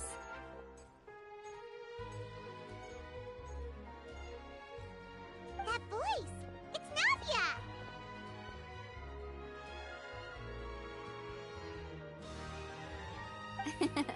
I didn't expect to run into you guys here today. Are you headed somewhere? How about you, Navia? Are you still busy rebuilding Poisson? We've wrapped up most of the rebuilding, but there are still a few things left to take care of. Stocking up on materials, confirming construction timelines, discussing compensation terms with families affected by the disaster. Between all of that, I've been making a lot of trips between the court and Poisson. Well, though the victims have received relief payments from the court, in my opinion, as the administrators of Poisson, Spina di Rosula should take some responsibility as well. Our financial situation right now isn't the best, so all we've been doing is signing agreements for the damages to be repaid at a later date. Though just pieces of paper now, they demonstrate our commitment. They're necessary to restore the people's faith in us. Whoa! Spoken like a true president! You're a really responsible leader. That must be taking up most of your time, though, right? Oh, you bet. Between that and all the other errands I have to run at the court, I'm always forgetting one thing or another. So before I came over this time, I took a page from Melusa's book and decided to make a list of everything. This way, it's easy to see which tasks you haven't checked off. And then, since Melus loved using shorthand, I decided to also follow his example and come up with some shorthand of my own. But after running a few errands in the city, I'm kind of struggling to even read my own handwriting anymore. That does sound like you, all right. So what kind of shorthand did you use? Oh, wanna take a look? Let Paimon see! Wait, there's nothing here but a bunch of weird symbols. This looks like a piece of kelp wrapped around a stick. And this other one, is it supposed to be a boar in a box? The first one has to do with confirming the final payment amount for the fishermen, while the second one is a reminder to try the new burger that just hit the market. Okay, Paimon can definitely see how you might forget what each of these mean.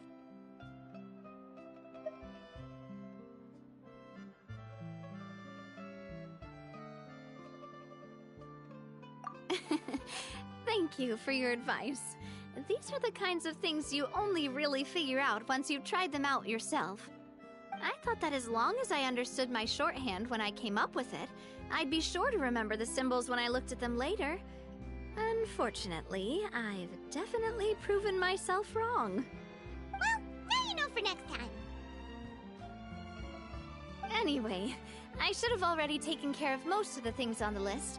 There are still a few symbols that I can't decipher, but I don't think they're anything too super important.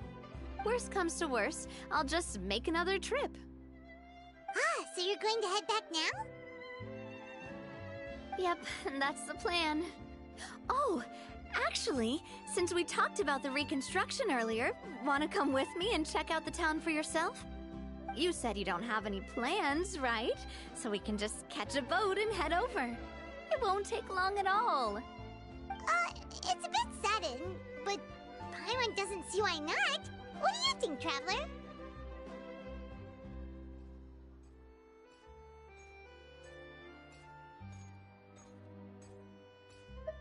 Then let's go. We'll take a boat over. Oh, you mean the Aquabus, right? Like the Clementine line? Oh, sorry. I meant our own boat. The Aquabus doesn't have a station near Poisson, so we'll use one of the Spina's boats. All right, follow me. I'll take you there.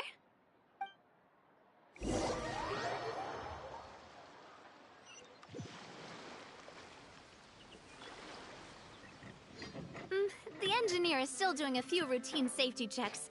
We can head out as soon as we get the green light. So, Paimon has always wanted to ask. The 3 Aquabus lines are all named after people in your family, right? Yeah, that's right. Callus and Navia are self-explanatory, while Clementine was the name that my mother went by. If you provided the Mora to build the lines, then why isn't there even a dedicated line to Poisson? Spina di Rosula built all the lines, yet you still have to take a special boat just to go home. Paimon doesn't get it. Well, what I heard is that most of our businesses don't actually use Poisson as a hub, so there was no real reason to build a line straight to Poisson. You are right that it is a bit strange, though. If you've already committed to build 3 lines, why not just add a 4th? Yeah, that's what Paimon's saying. The Aquabus is so convenient, it's really a huge shame. Well, it is what it is. You know what my father was like. Even I often struggled to figure out what was going on in his head.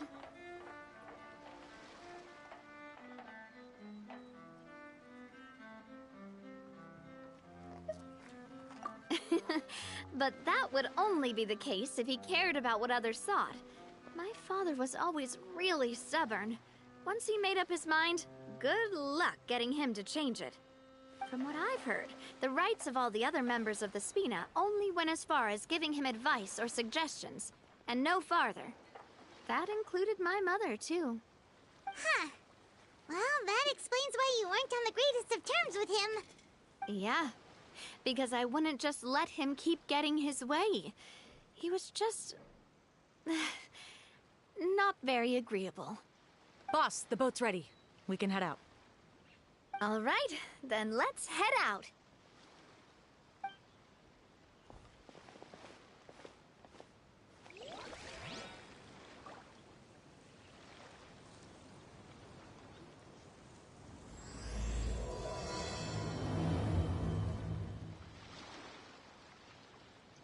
It'll be a while before we get to Poisson. Let's keep talking. Navia, what was your mother like as a person? Oh, Paimon, sorry. She totally forgot that you mentioned before that she passed away during childbirth, so you probably don't remember her at all. That's all right. I've heard many stories about her from the rest of the Spina. They've always said that they were sure we would have gotten along famously. While my papa was stiff like a board, my mother was supposedly super cheerful and funny. Their complementary personalities allowed them to make up for each other's flaws. My father would run the businesses and expand our reach, while my mother would keep the peace and make sure that everyone was happy. Their work made sure that the Spina could grow and thrive. Sounds like they were not just a well-matched couple, but fantastic business partners as well. Yeah, but those are just stories and anecdotes after all. It's hard for me to piece together a more complete or intimate picture of her.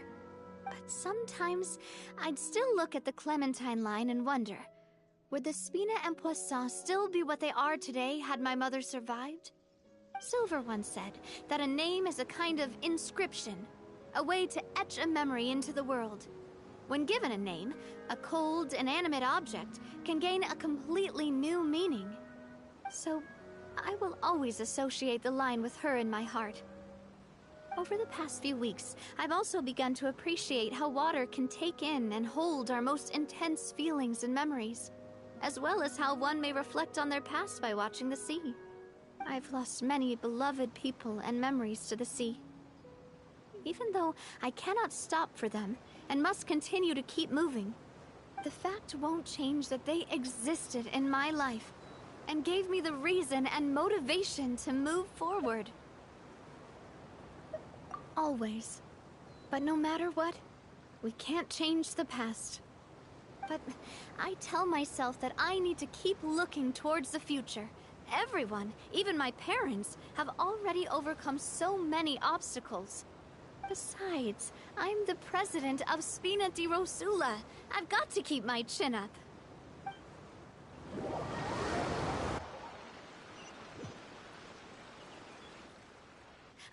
We've reached the shore. Let's go. I'll show you the new Poisson.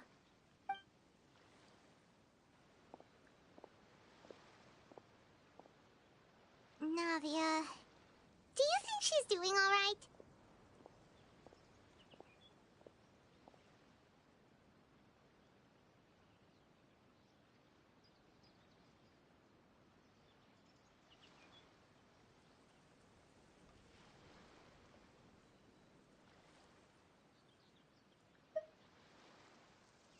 Okay, Paimon supposes you're right. She's really been through a lot. It couldn't have been easy shouldering so much by herself.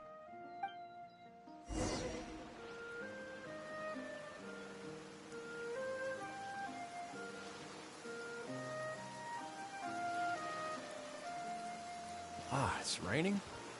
That's all right. The real problem would be if we could feel water dripping on our heads in the fortress of Meropide.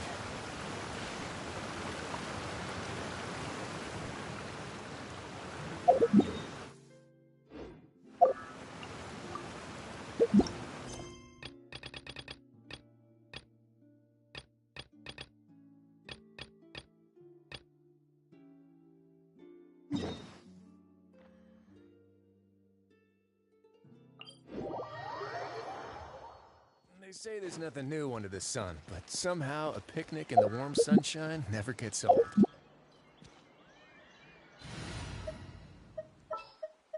Want me to come along? Time to get down to business.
Miss Chiori?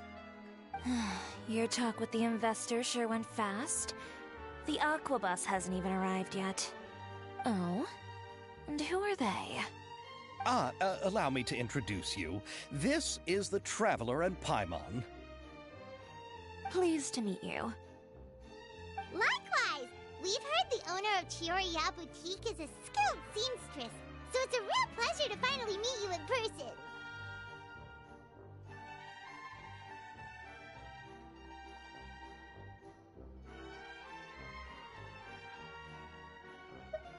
Thank you. I just wanted to make sure she wouldn't always look like a cat that had been unceremoniously dropped in a bucket of paint. So tell me, what happened?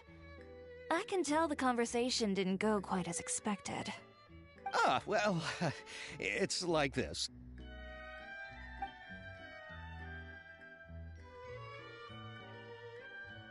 Ugh. I know, Chiori, you don't have to say it. You did remind me that this investor was a little bit sketchy. Yes, there's no doubt about that. But how could I pass it up? He offered me twice as much as the others. And therein lies the problem. Yes, but just put yourself in my shoes. After obtaining such an excellent script, it's only natural that I would want to make the most of the film. The budgets that the others had proposed were nowhere near enough. It's difficult to find someone willing to front such a large amount of mora, so... Might be able to help scrounge up some more together for you. Oh, thank you, Paimon. That means a lot to me. But the cost of the film is staggering. I'm afraid that any mora we can scrounge together in a short amount of time won't even be able to cover the actors' fees. We need to move on. What's happened has already happened, and there's no changing it. But now's not the time to give up. What? You're saying that you have a plan? No, that's not what I mean. I'm simply saying I wouldn't give up just yet. The actors I recommended aren't just after Mora after all.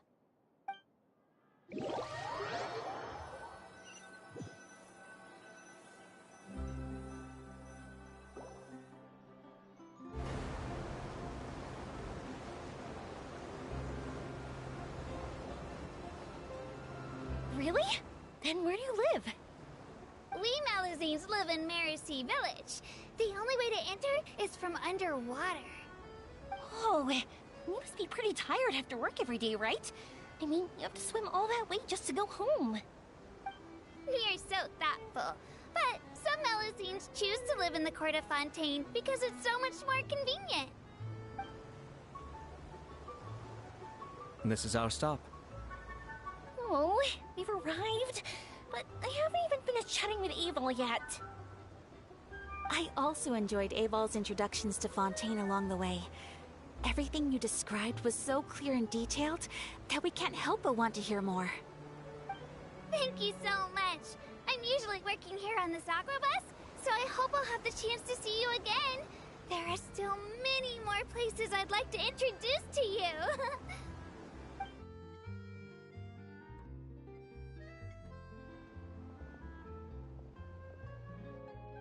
Welcome to the Court of Fontaine. Chiori, you sure have changed a lot. This is the first time we've seen you since you left Inazuma. I haven't realized it's been so long. I was in such a rush when I left that I didn't even get to say goodbye. Thank you for extending the invitation, Mr. Xavier. I'm looking forward to a fruitful trip here in Fontaine. It's an honor to have the head of the Kamisato clan visit us. So they're who you meant when you said you had actors coming from Inazuma? Oh? It's the Traveler and Paimon. Wow, what a coincidence! Ayaka and I were just talking about you on the way here. Are you also here for the film? We just ran into Xavier earlier and came over with him. But I'm not an actress. Sir Kamisato and Lady Ayaka are the real actors here. I'm just tagging along with Ayaka to have a good time together.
about that. I mean, how was I supposed to contact you when I was making preparations for the film?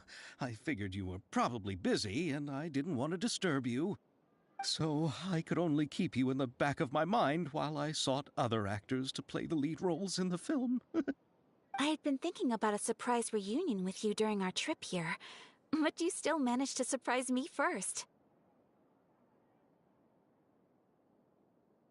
Oh, so you all know each other already. My, what a coincidence. What are the chances everyone could be brought together here like this? Why don't we go to Hotel de Boer and catch up over a meal? I've already made a reservation. Huh? Did you reserve 2 spots for us too? Yes, of course, of course. I'll be sure to tell the boss to serve a few more delicious dishes just to make sure there'll be enough food. Very well. Then please, kindly lead the way, Mr. Xavier.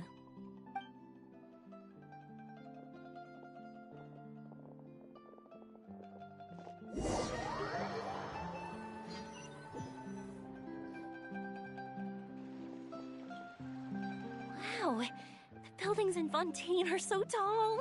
Just look at how big they are. And there's the fountain that Aval mentioned earlier. It really is a magnificent sight. And look at that huge spinning sphere. Where does it get its power? Wait a sec. Could it be one of those clockwork mecha we've heard so much about?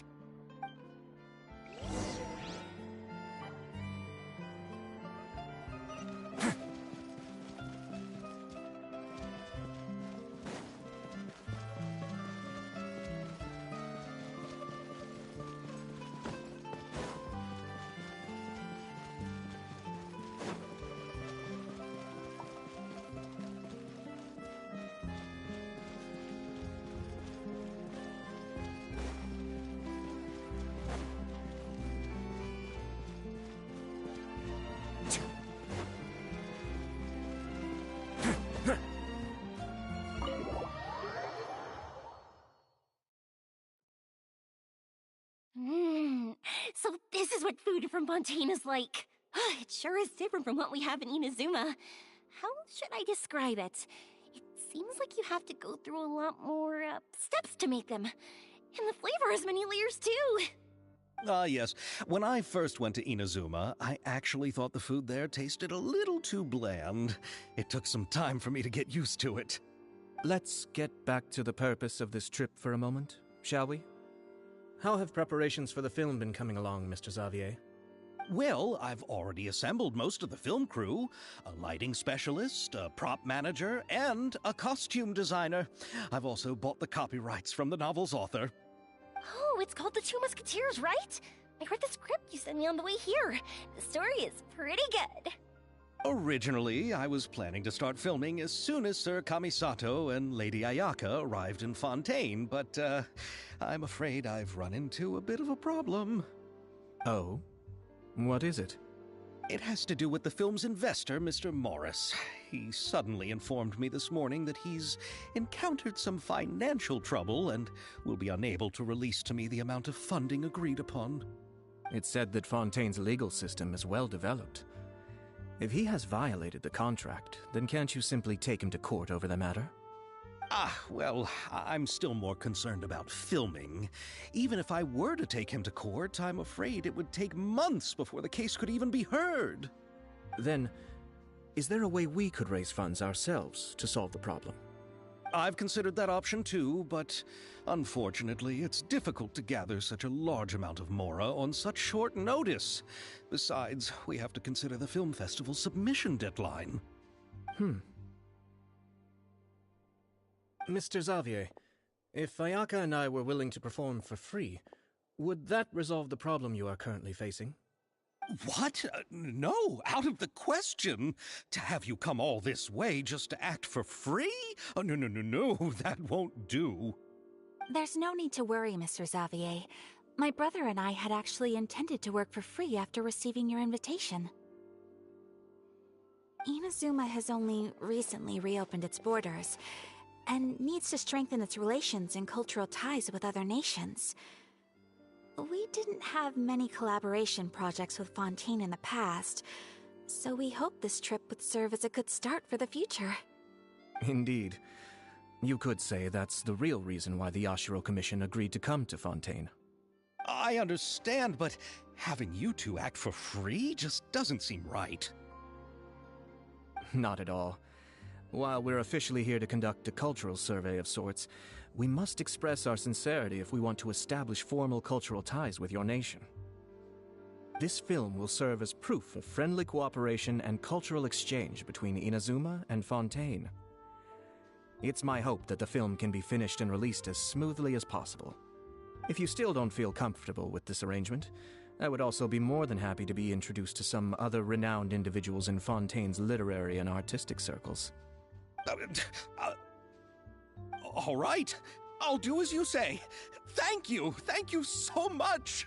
I'll make sure to cobble together enough mora now, even if it means selling my house, my camera, and every single family heirloom. Come on now, no need to go that far. I'll also help you out as a brand sponsor. Me too. Even though I didn't bring much more to spend on this trip, it's still better than nothing. You are too kind, all of you. I really don't know how to... Ew. Alright, enough about that. Now that we have Xavier's savings, my support, and 2 leads who are willing to act for free, I think we will be able to make this happen.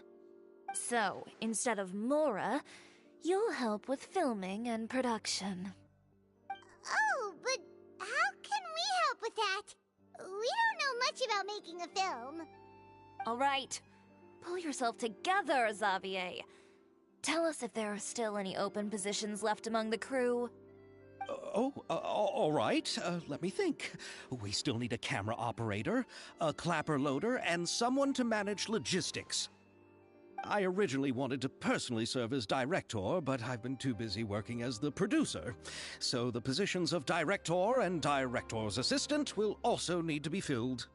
Paimon knows what the director and the logistics support person do, but what's a clapper loader? The clapper loader is responsible for using the clapperboard to record and organize the information of each shot when the camera operator begins shooting. The work requires both patience and careful attention to detail. A clapperboard? Oh, you mean the thing they hold that goes clap whenever they start filming? Yes, that's right. Are you interested in that job? For sure! Paimon's always wanted to try that! Alright, then you'll be our clapper loader. I can find someone from the store to help with logistics. What do you think, Xavier?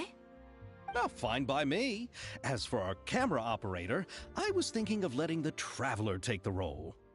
Oh, he's great when it comes to using a camera. Paimon can't even count how many things we've taken photos of during our journey. Yes, that's also what I was thinking. I noticed the Traveler had an eye for photography and composition when we worked together previously. I'm sure that's due to the Traveler's journey across Devat and all the places they've seen. After so many adventures, using a camera must be second nature by now. What do you say, Traveler? Are you interested in the job? Thank you. It really means a lot to me. Come on, friend. Let me give you a big warm hug. So, all that's left for us to find is a director and an assistant. Oh, me! I want to be the director's assistant. All we need to do is help the director, right? I can handle that. All right, then all we need is a director. Oh, all the well-known directors in Fontaine are probably also busy working on their own films these days. I'm not sure who will have time to help. Oh, Farina helped out a theater troupe recently by serving as an artistic consultant. She could be a good director, right? Besides, it's not like she has anything else to do right now. Farina? Do you really think Lady Farina would be willing to help us with our humble project? Isn't that the name of Fontaine's Hydro Archon? My brother has already informed me about what happened here in Fontaine. Yep, that's her! She helped out a theater troupe not too long ago, and now she's taking up work as a director. Well, Oh, I saw that musical. Her performance was perfect. And the storyboards were also excellent. Don't let her former identity intimidate you. She's the best candidate we can think of right now. You'll never know until you give her a shot. Fine, you're right, Shiori. I'll do anything for the sake of my film. Anything! Then I'll have to ask the Traveler and Paimon to show me the way to Lady Farina's residence. I just hope she'll agree to help. Do you need us to also come along? No, there's no need to trouble you with this. Besides, you've just arrived in Fontaine, and I'm sure there are many places you would like to visit. Just leave this task to me. It's part of my duties as the producer. Very well. Then we'll be waiting to hear the good news. I'll go with you. By the way, you might want to consider bringing a gift. And don't worry, we won't simply drop you off at Farina's place. We know Farina pretty well by now, so having some familiar faces there should help your chances. Besides, the whole thing was our idea in the first place. All right, then I'll start making preparations. As for the gift... A gift for someone who was once seen as the Hydra Oricon. I wonder what she would like. I recall that Lady Farina once fancied a clockwork ring, so perhaps I should get another exquisite clockwork contraption for her. Huh? Can't we just bring some desserts, like the Fontanalia mousse? But wouldn't that be a little too cheap? She does like desserts, though. Isn't the Fontanalia festival happening right now? I heard Abel tell us on the Aquabus that Farina introduced the tradition of going door to door and asking for sweets. To do something like that, she must have a real sweet tooth. I agree with Yoimiya. If the gift is too fancy, it might actually make her feel more uncomfortable. Alright then, let's go buy some Fontanalia mousse!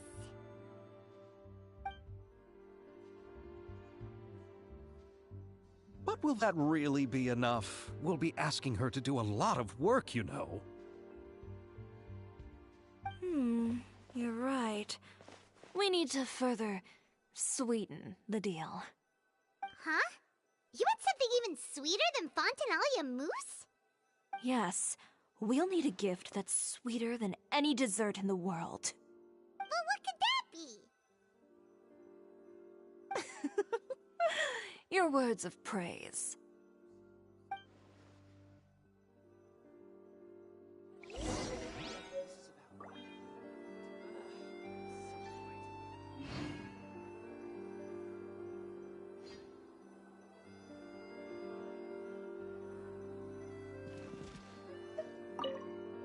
You go ahead. No need to worry about us. Oh, I hope Farina will like the gifts we prepared. Oh, and if you still think we should get something else for her, just let me know. I should be able to make some fireworks.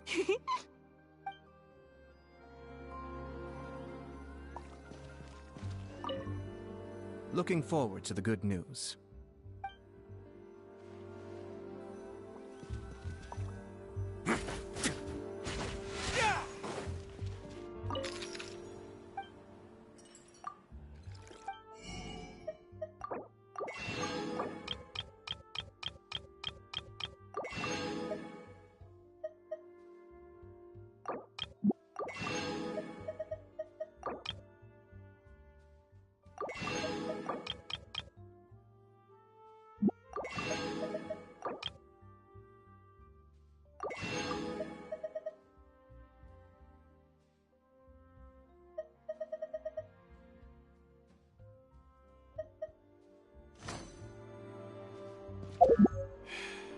If you want tea or water.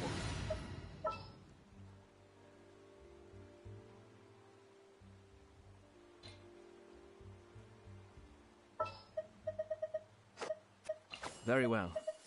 I shall put my official duties to one side for the moment.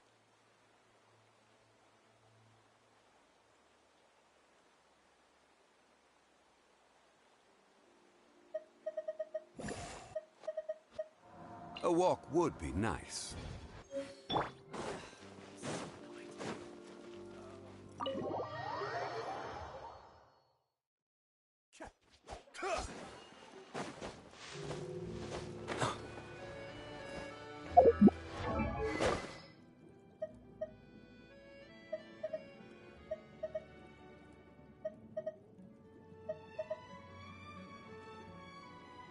We're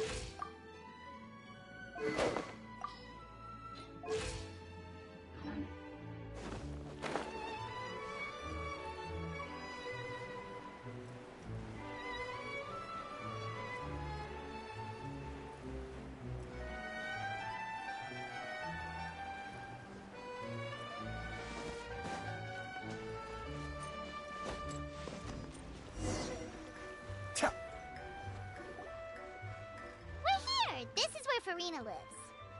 Okay, I'll go knock on the door.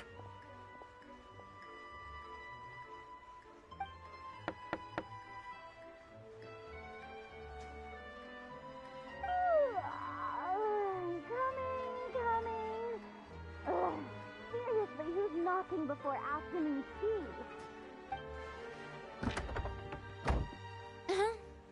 Who are you?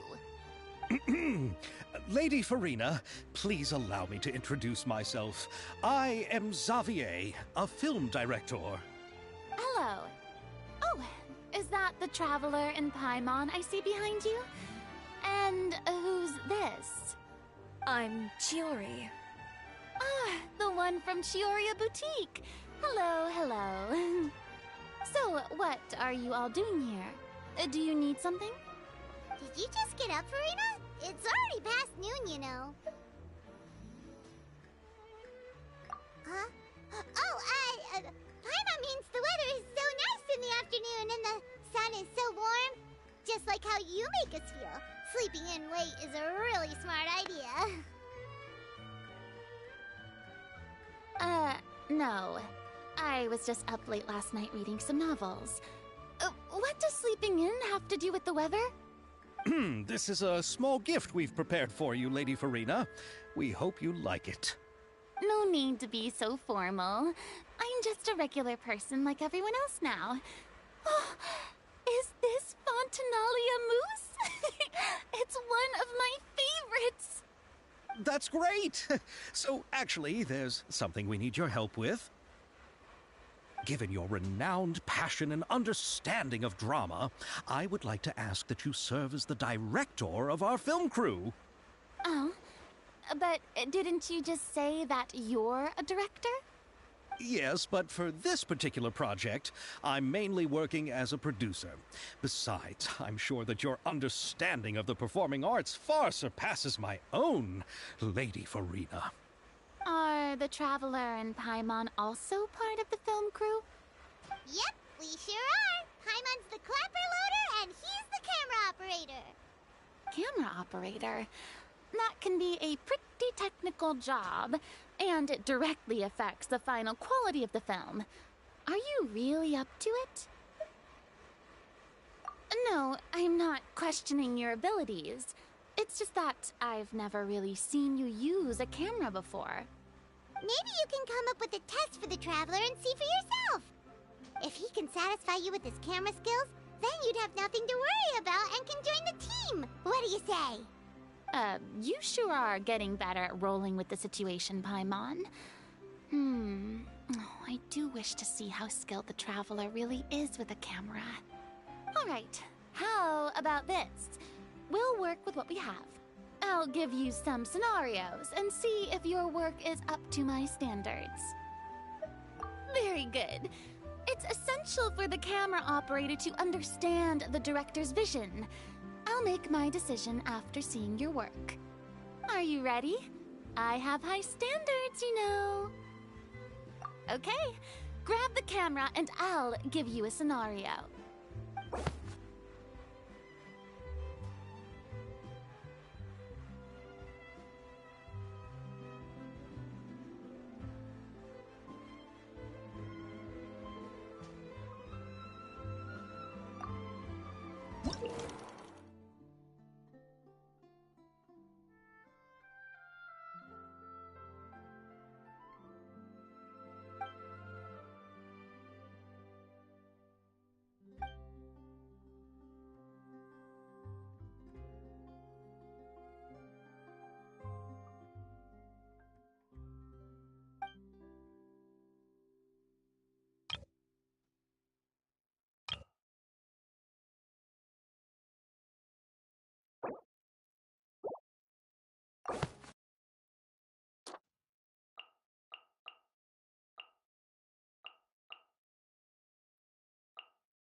It appears that you have more skill than I thought.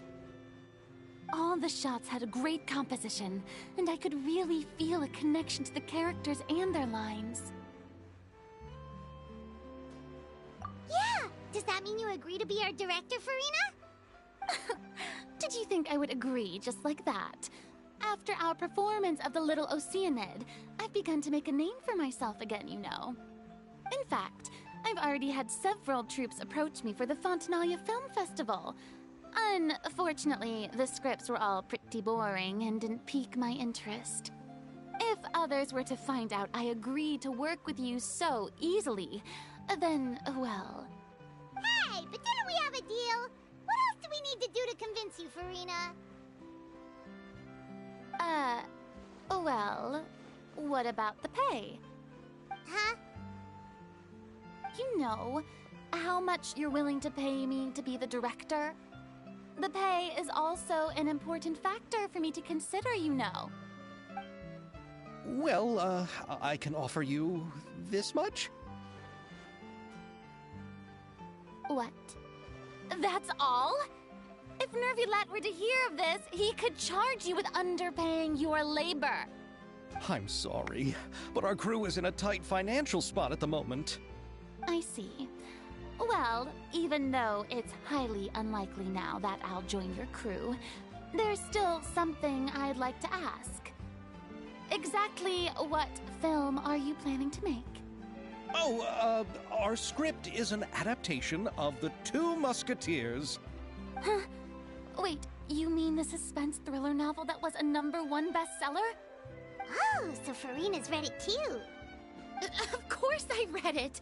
I've always had a keen interest in artistic works that strike a chord with the populace. I see. It all makes sense now. You must have used most of the budget to pay for the copyright. Not really. The novel's author transferred the copyright to me practically for free once he heard that I wanted to make a film adaptation of the story. The lack of budget is due to another issue. He probably just wants to get his name out there. So, Mora isn't the most important thing to him right now. It reminds me of a delivery courier who wears one of my designs while traveling all across Teyvat. I didn't charge her much for the outfit either. The exposure she provides for my brand is well worth it. So, are you a big fan of this story, Farina? Well, it's alright. The pacing of the story is good, but the character relationships could use some work. When I was reading it before, I always felt like some things were left on a rather unsatisfactory note. I have high standards, you know. Ahem, Mr. Xavier, if, hypothetically speaking, I agree to be the director, how much freedom would I have in terms of script revisions and creative interpretation? Oh, as much freedom as you would need. I wouldn't dare doubt the tastes of Fontaine's greatest star. Good. Then I'm free to alter the script as I see fit? Absolutely, no problem.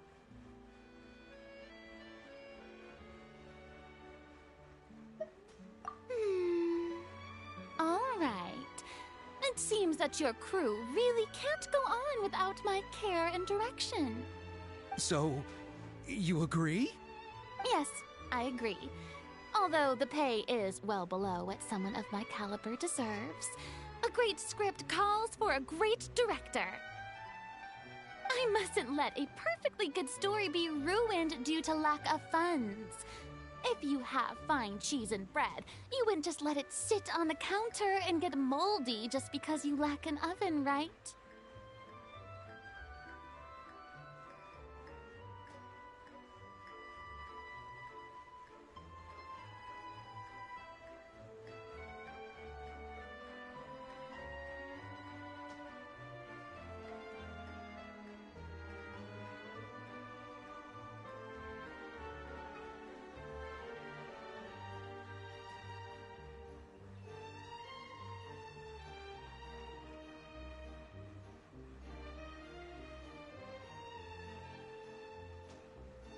Oh, Hydro Archon above! I'm not dreaming, am I? Somebody pinch me. There's no more Hydro Archon, you know. And it's still a little early to celebrate. There's a lot that goes into shooting a film. Although the trickiest tasks of finalizing the script and casting the actors have already been taken care of, we'll still need to reserve filming locations. Not to say set up lighting and props. And by the way, since we'll be filming The Two Musketeers, we'll need to find an action choreographer. Ideally, a professional who has actual experience with muskets. Yes, I've thought about this as well. I was hoping that you might know someone who could handle the job. Me? If this was before, I could have simply asked Lorand. But it's already been some time since I last talked to her. Navia can also use firearms, but unfortunately, her style is quite different from that of the characters in the story. Could we ask the Special Security and Surveillance Patrol? Oh, you mean the Special Patrol's Musketeers? Yes, that's right. They work with muskets every day. I can't think of anyone more qualified than them. They would be under Nervilette's jurisdiction. Unfortunately, I, don't have any connection with them at all. So, in the end, we still have to start by talking to Nervilette. No need to go to all that trouble. I know their Captain Chevres. Oh, you do? Wait, Chiori, how do you know the captain of the Special Patrol's Musketeers? No particular reason. Running a business means dealing with some trouble from time to time, and she's helped me out on a few occasions. In return, I've helped her handle a few situations in which the Special Patrol couldn't get involved directly. So, we've gotten to know each other over time. So you're saying there's been times when the Special Patrol needed a fashion designer to handle a situation? Your work is becoming more and more mysterious. It'd be best to keep it that way. Anyway, enough about that.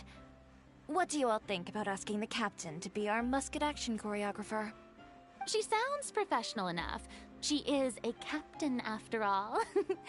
I have no objections.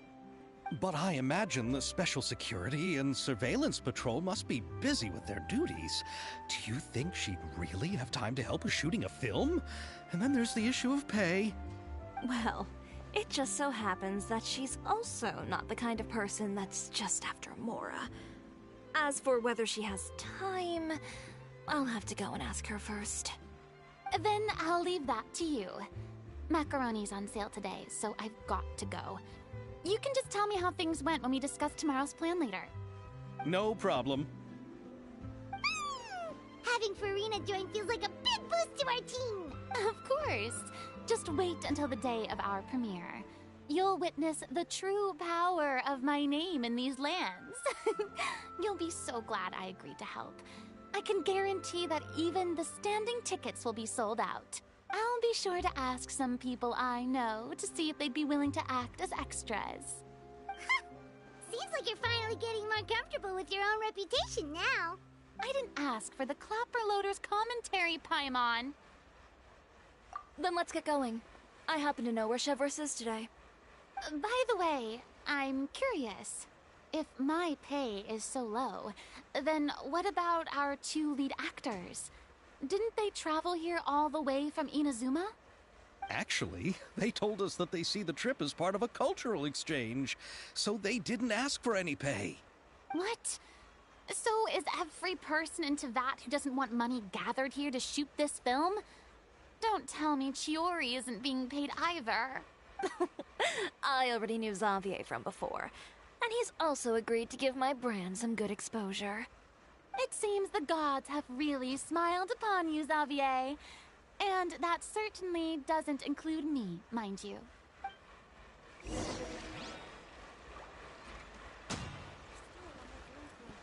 Besides the macaroni, I should also pick up some tomato sauce.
Animal test 6308. Stand clear. Swirl, mark. What now? Stay cool. Face your guilt. Come on out. Absorption test. Strike a pop. A moment, please. Have a safe trip. Animal hypostasis emulation. I'm out of here. Let's begin.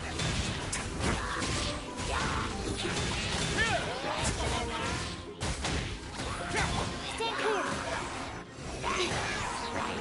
Fusion! Swirl, mark. Stay cool. Face your guilt.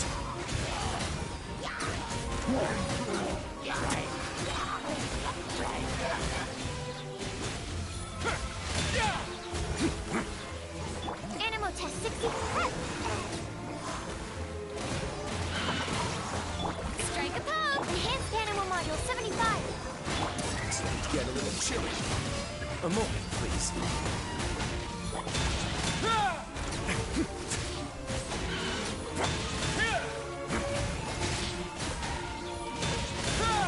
Stand clear. Fusion! Can't catch me. Ninjutsu!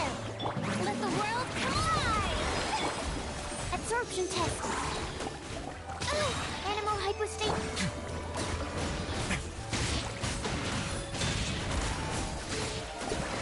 Stay cool. Face your guilt.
Have fun with this gift. Dare to... Let my name echo in song. Out of my way. Fracture! Get moving!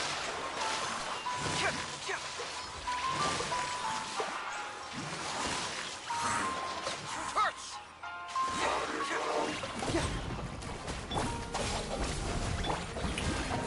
Truth repeats its course. Too late. Confess! Fracture!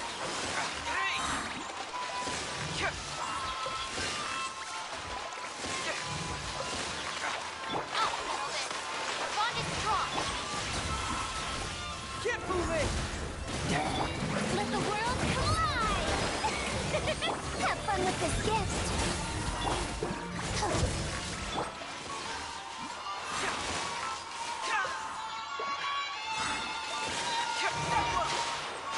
Bring it on!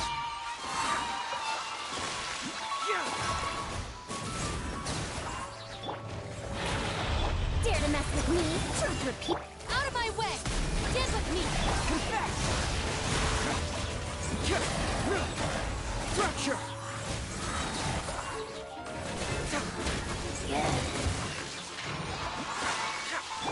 Let my name echo in song! We'll see about this. Get moving!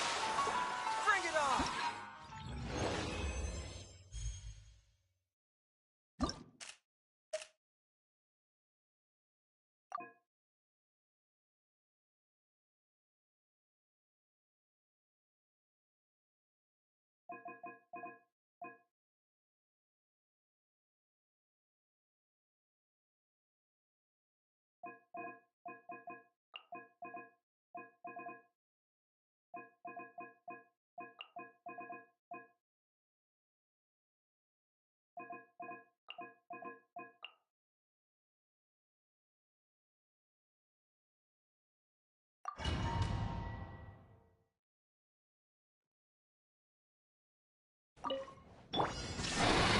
Remember, health comes first. Shower me with the... Your sins weigh upon your soul.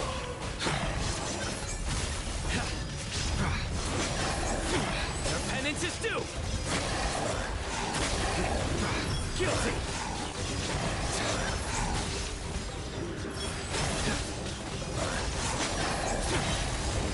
Your penance is due. Futile. A bitter pill to swallow.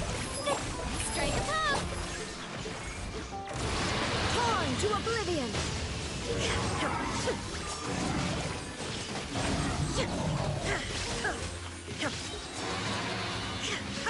Shine down! Nowhere to run. A bitter pill to swallow. Seems like an emergency. Let the world collide! Judgment is upon you.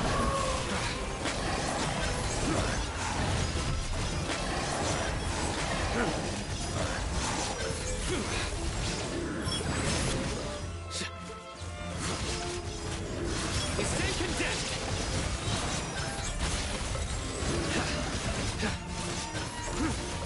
Mind the side effect.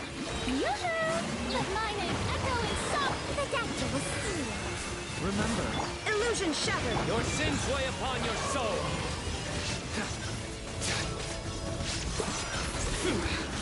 Your penance is due.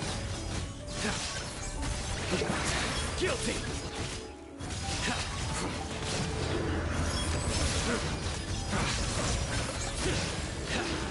You stand condemned. Strike a pop! seems like an emergency. Let the world collide! Mind the side effects. A bit of... Now you shall perish! There is no...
Palais Mermonia's idea of crisis awareness defies words.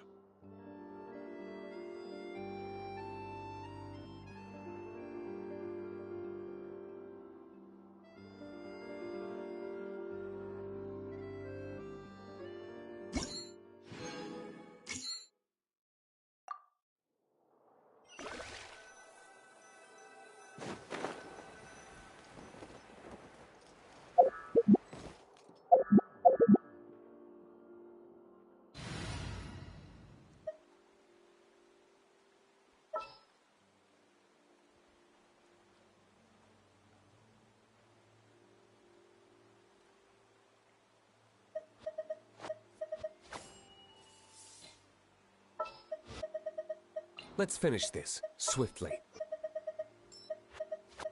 I'll treat your wounds.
Perhaps we could take a walk by a riverbank or somewhere similarly fluvial.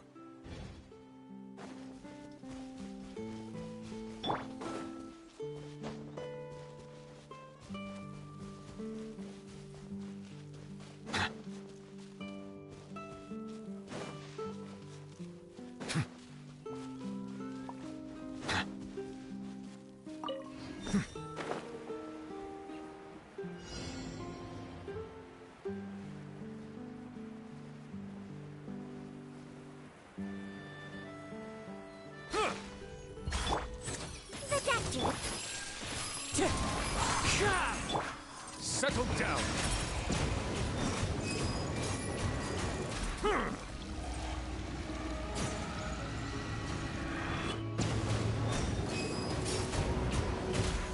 Justice is blindsided. A bitter pelter. One with nature. Let's begin.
Got a job for me?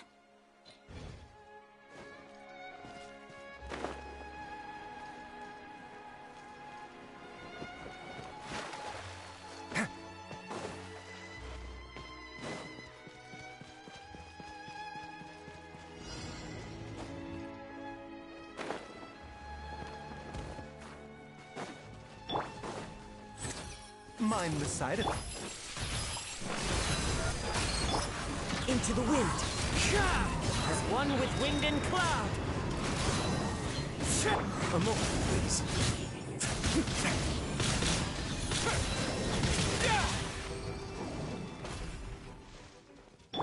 The doctor will see you.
Just rely on the ocean's self-cleaning ability.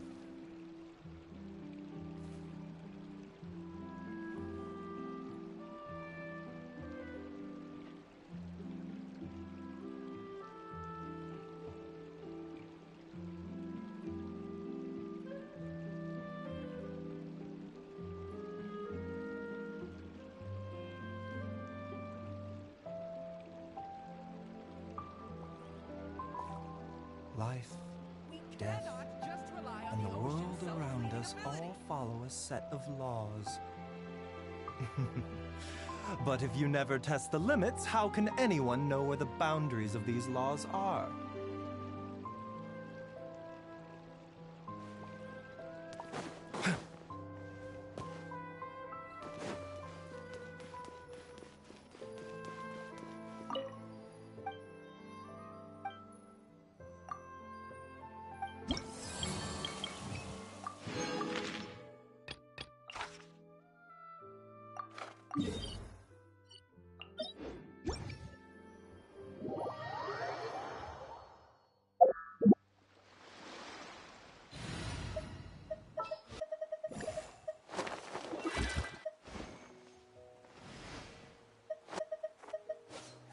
Sooner we're done?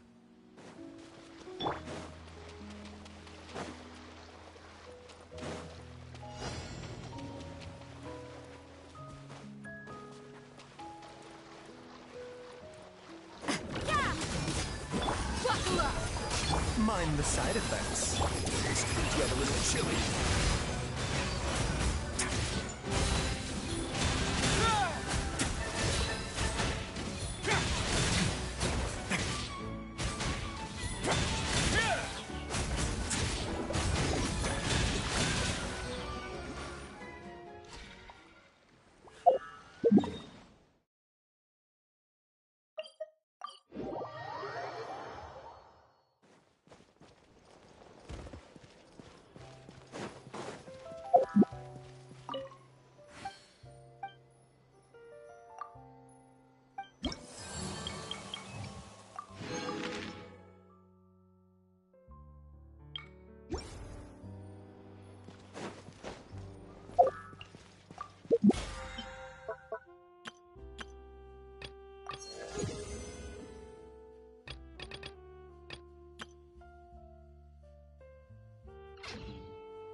Sounds good to me.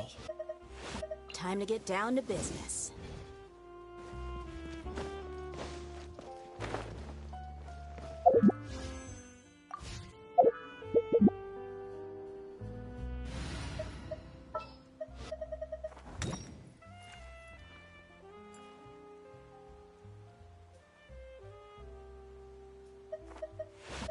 I have high hopes.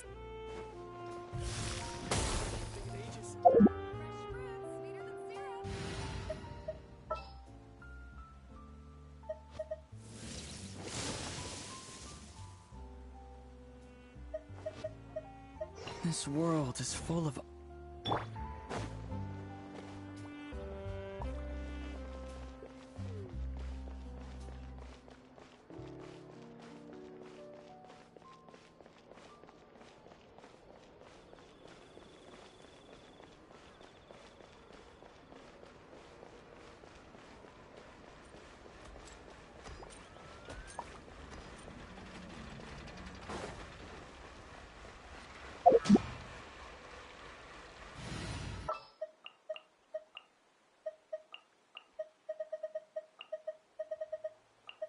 Let's go.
unclaimed articles should be turned in. So, neither of us saw anything here, right?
Away now. I wasn't done.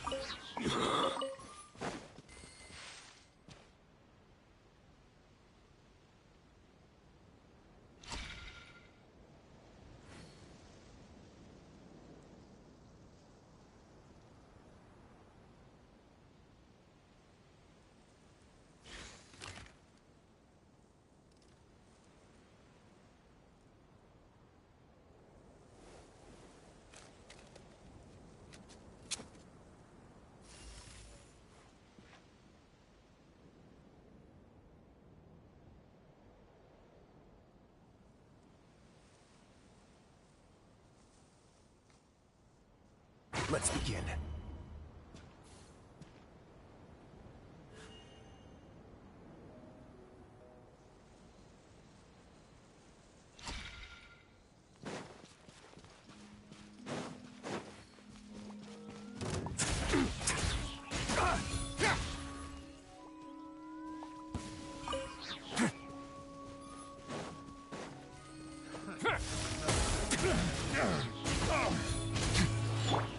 One with nature.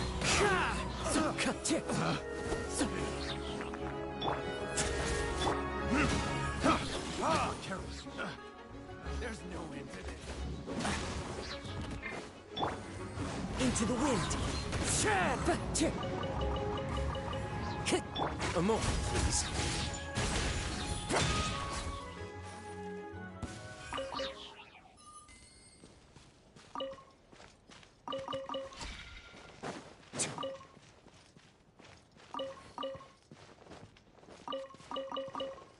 A bitter pill to swallow.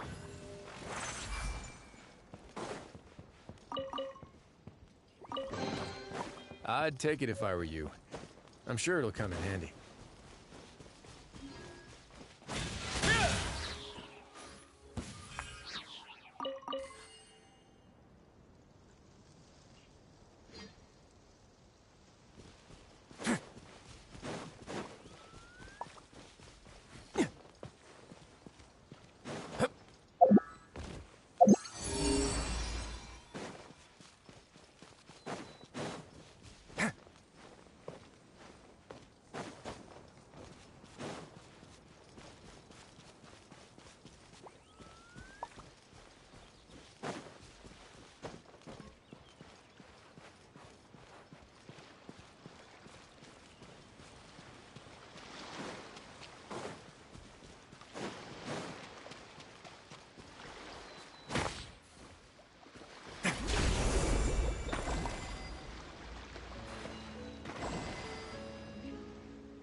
this wasn't locked. How convenient.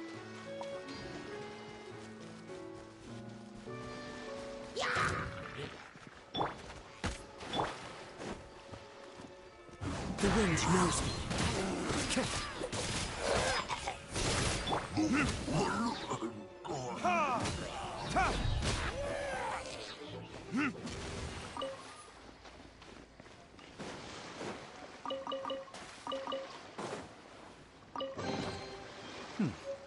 Better than nothing.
Into the wind.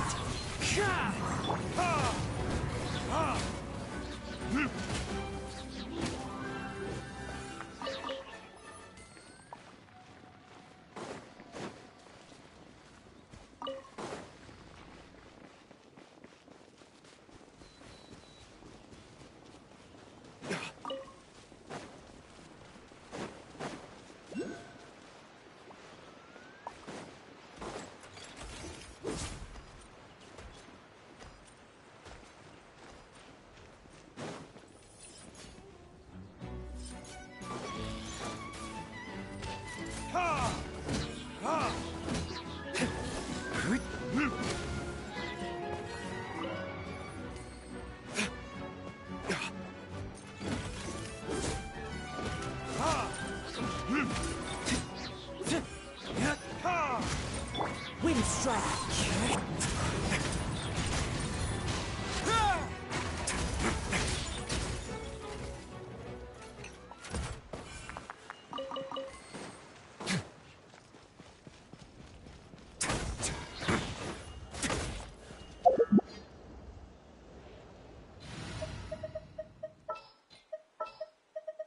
I have a high hope.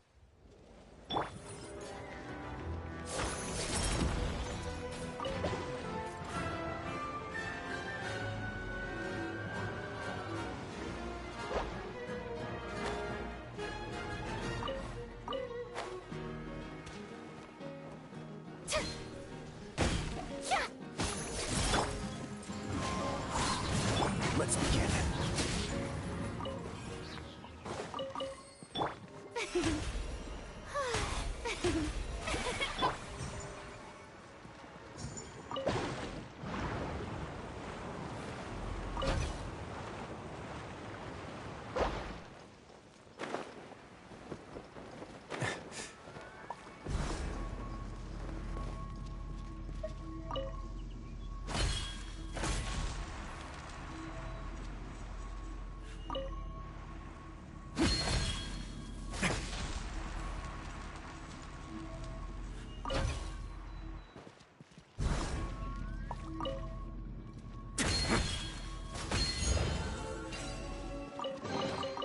I'd take it if I were you.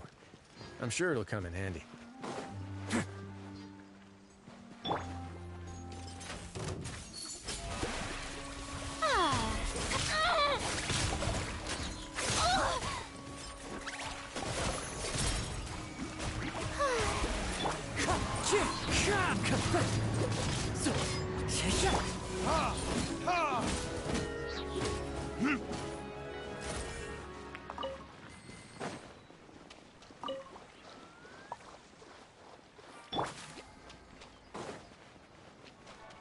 The show begins!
The wind moves.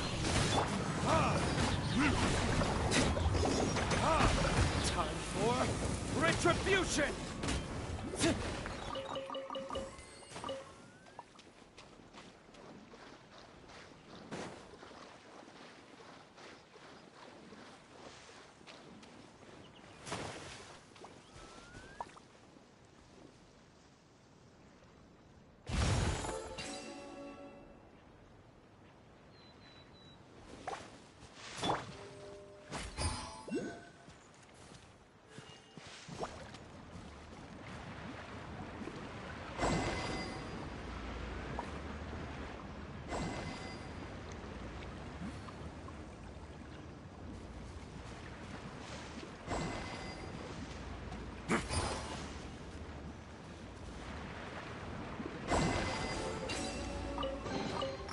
I'd take it if I were you. I'm sure it'll come in handy.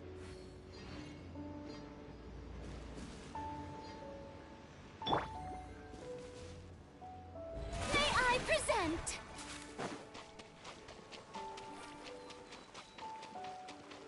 How about we explore the area ahead of us later?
Time to go. Another rude luck. One with nature.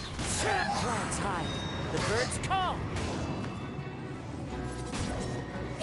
Into the wind. Did I scare you?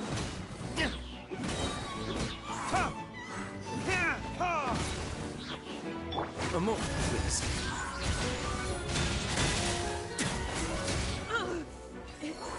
Impossible.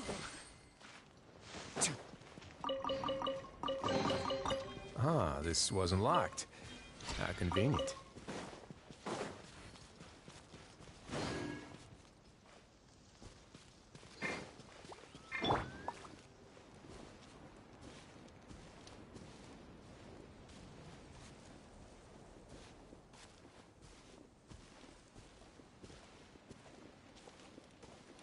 I've been waiting.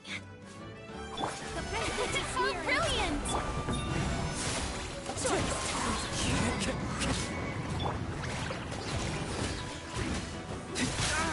There can be no excuse for defeat.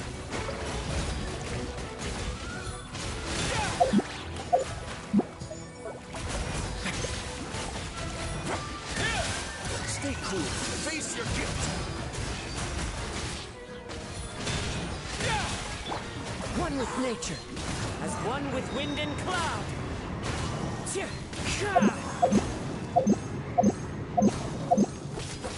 Apologies. The witch is nearing its The wind knows me. joyous times with me. My flame has been extinguished.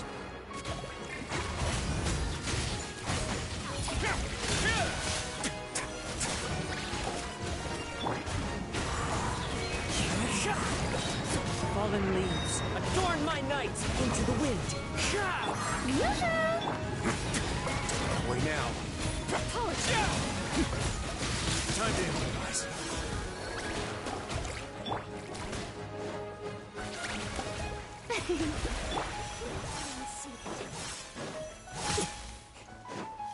The wind knows me.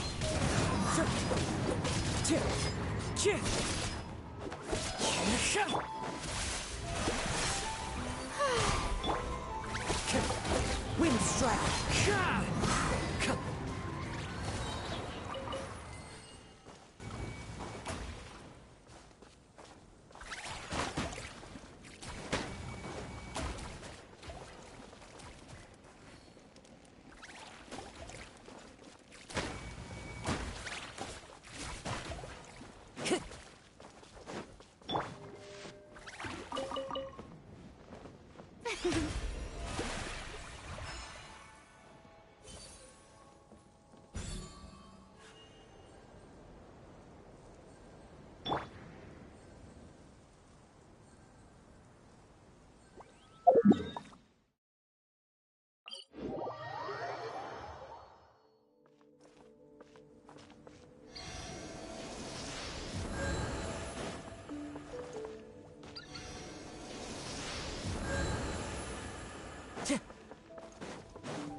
brings a smile to my face.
I'll treat your wounds.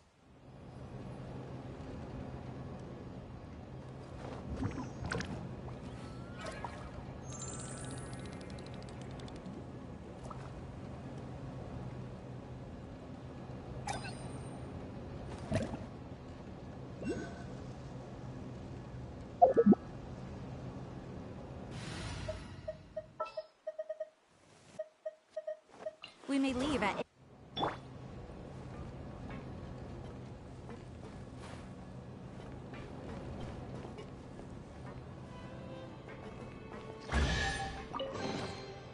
What a pleasant surprise.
Conquering demons is what I do.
Useless. Look alive! One with nature, as one with wind and cloud. Into the wind.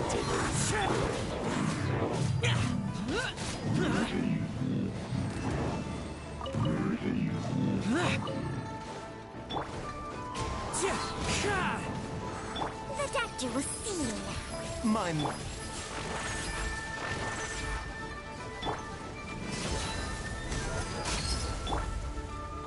A bitter pill to swallow. Useless.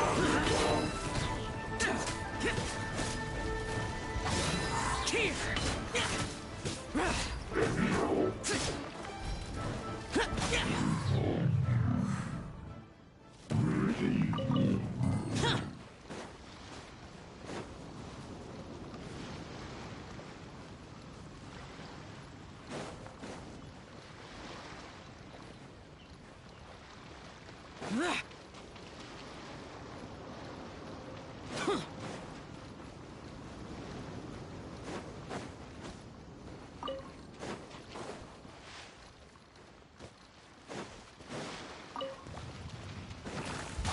Useless.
Time to go. Time to go.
This will be an...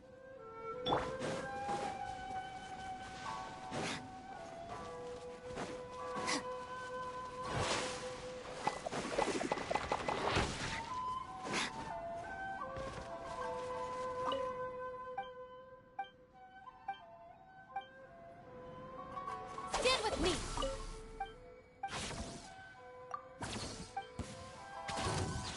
Let me try. This one will be frozen.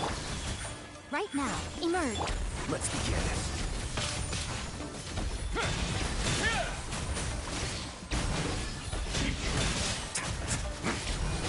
Right now. Right here. Cool it. Dissipate! Taste my blade. My way now. Fall before me.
Stand with me! So sorry. Dodge. Right now. Emerge. Right now. Let's begin. It's gonna get a little chilly.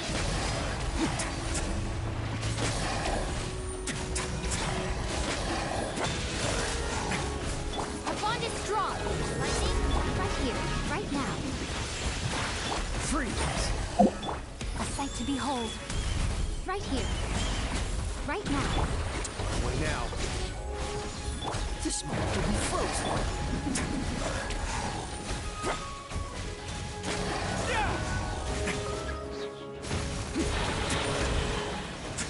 Emerge. Right now. Stand with me! A moment, please. I'll settle this! Have a safe trip.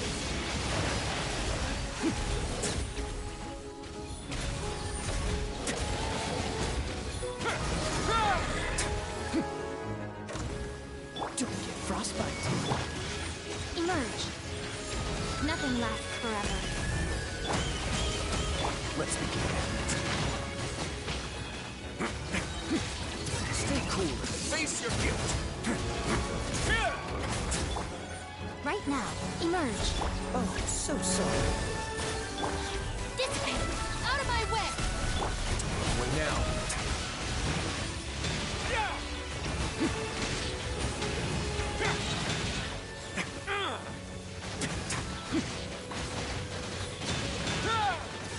Get a little chilly. Cool it. The smoke will be frozen. Our bond is strong. Lightning, yes! Right here. Right now. I'm always watching. Right here. Emerge. Let's begin.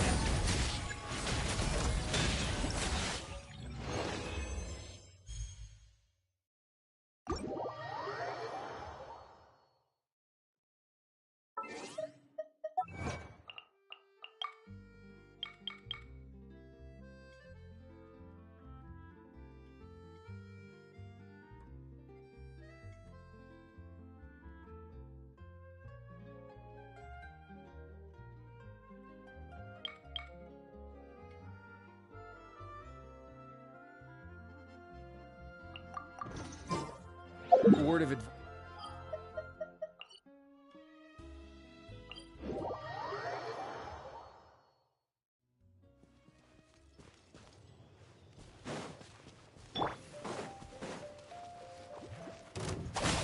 Top right there! Up! Right here. A sight to behold.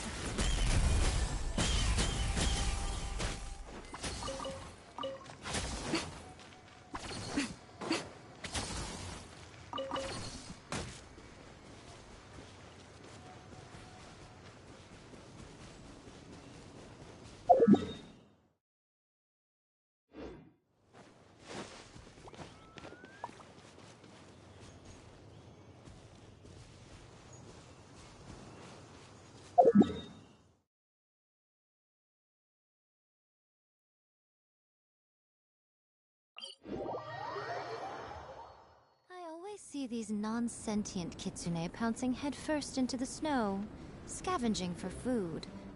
Hmm? You'd like to see me do that? Haha, I'm sure you would.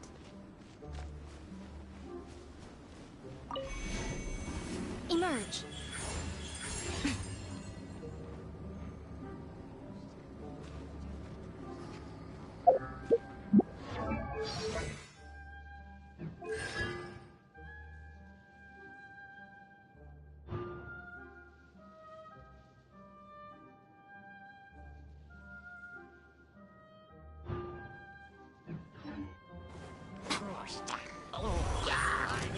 Right here.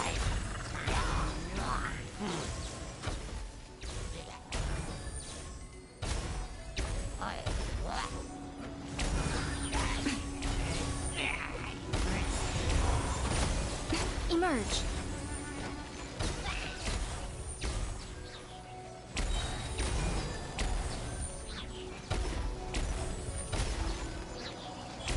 Right here, right now.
Conquering demons is what I do.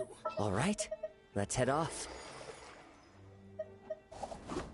Got a problem you can't solve? Clue me in. I'll treat your wound.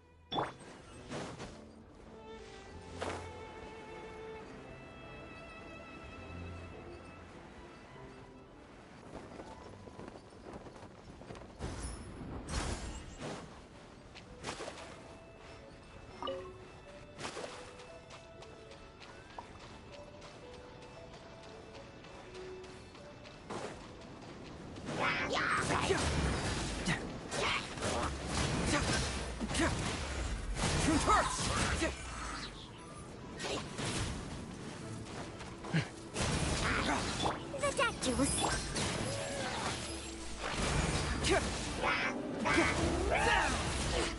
Fracture!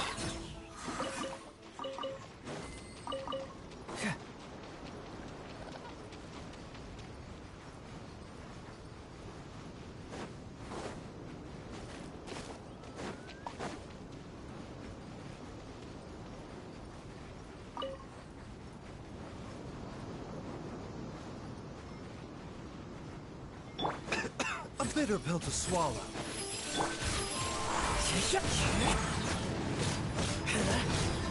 Boring!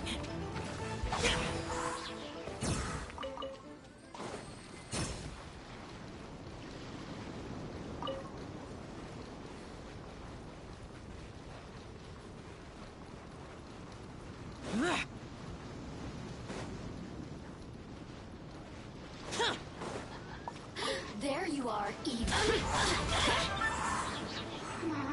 Blink! Look at me. Just once more.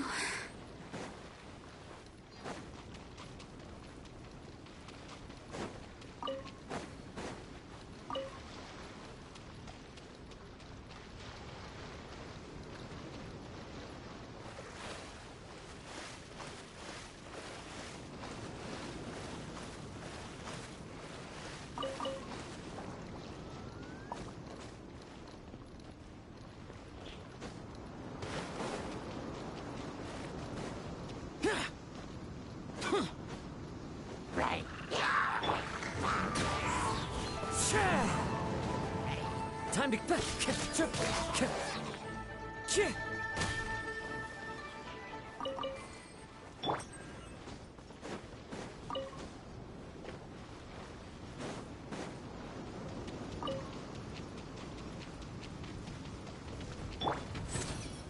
The doctor was seen. Confess!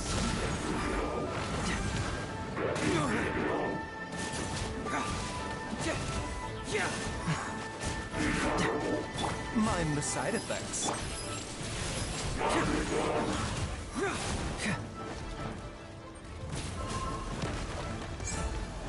Bring it on!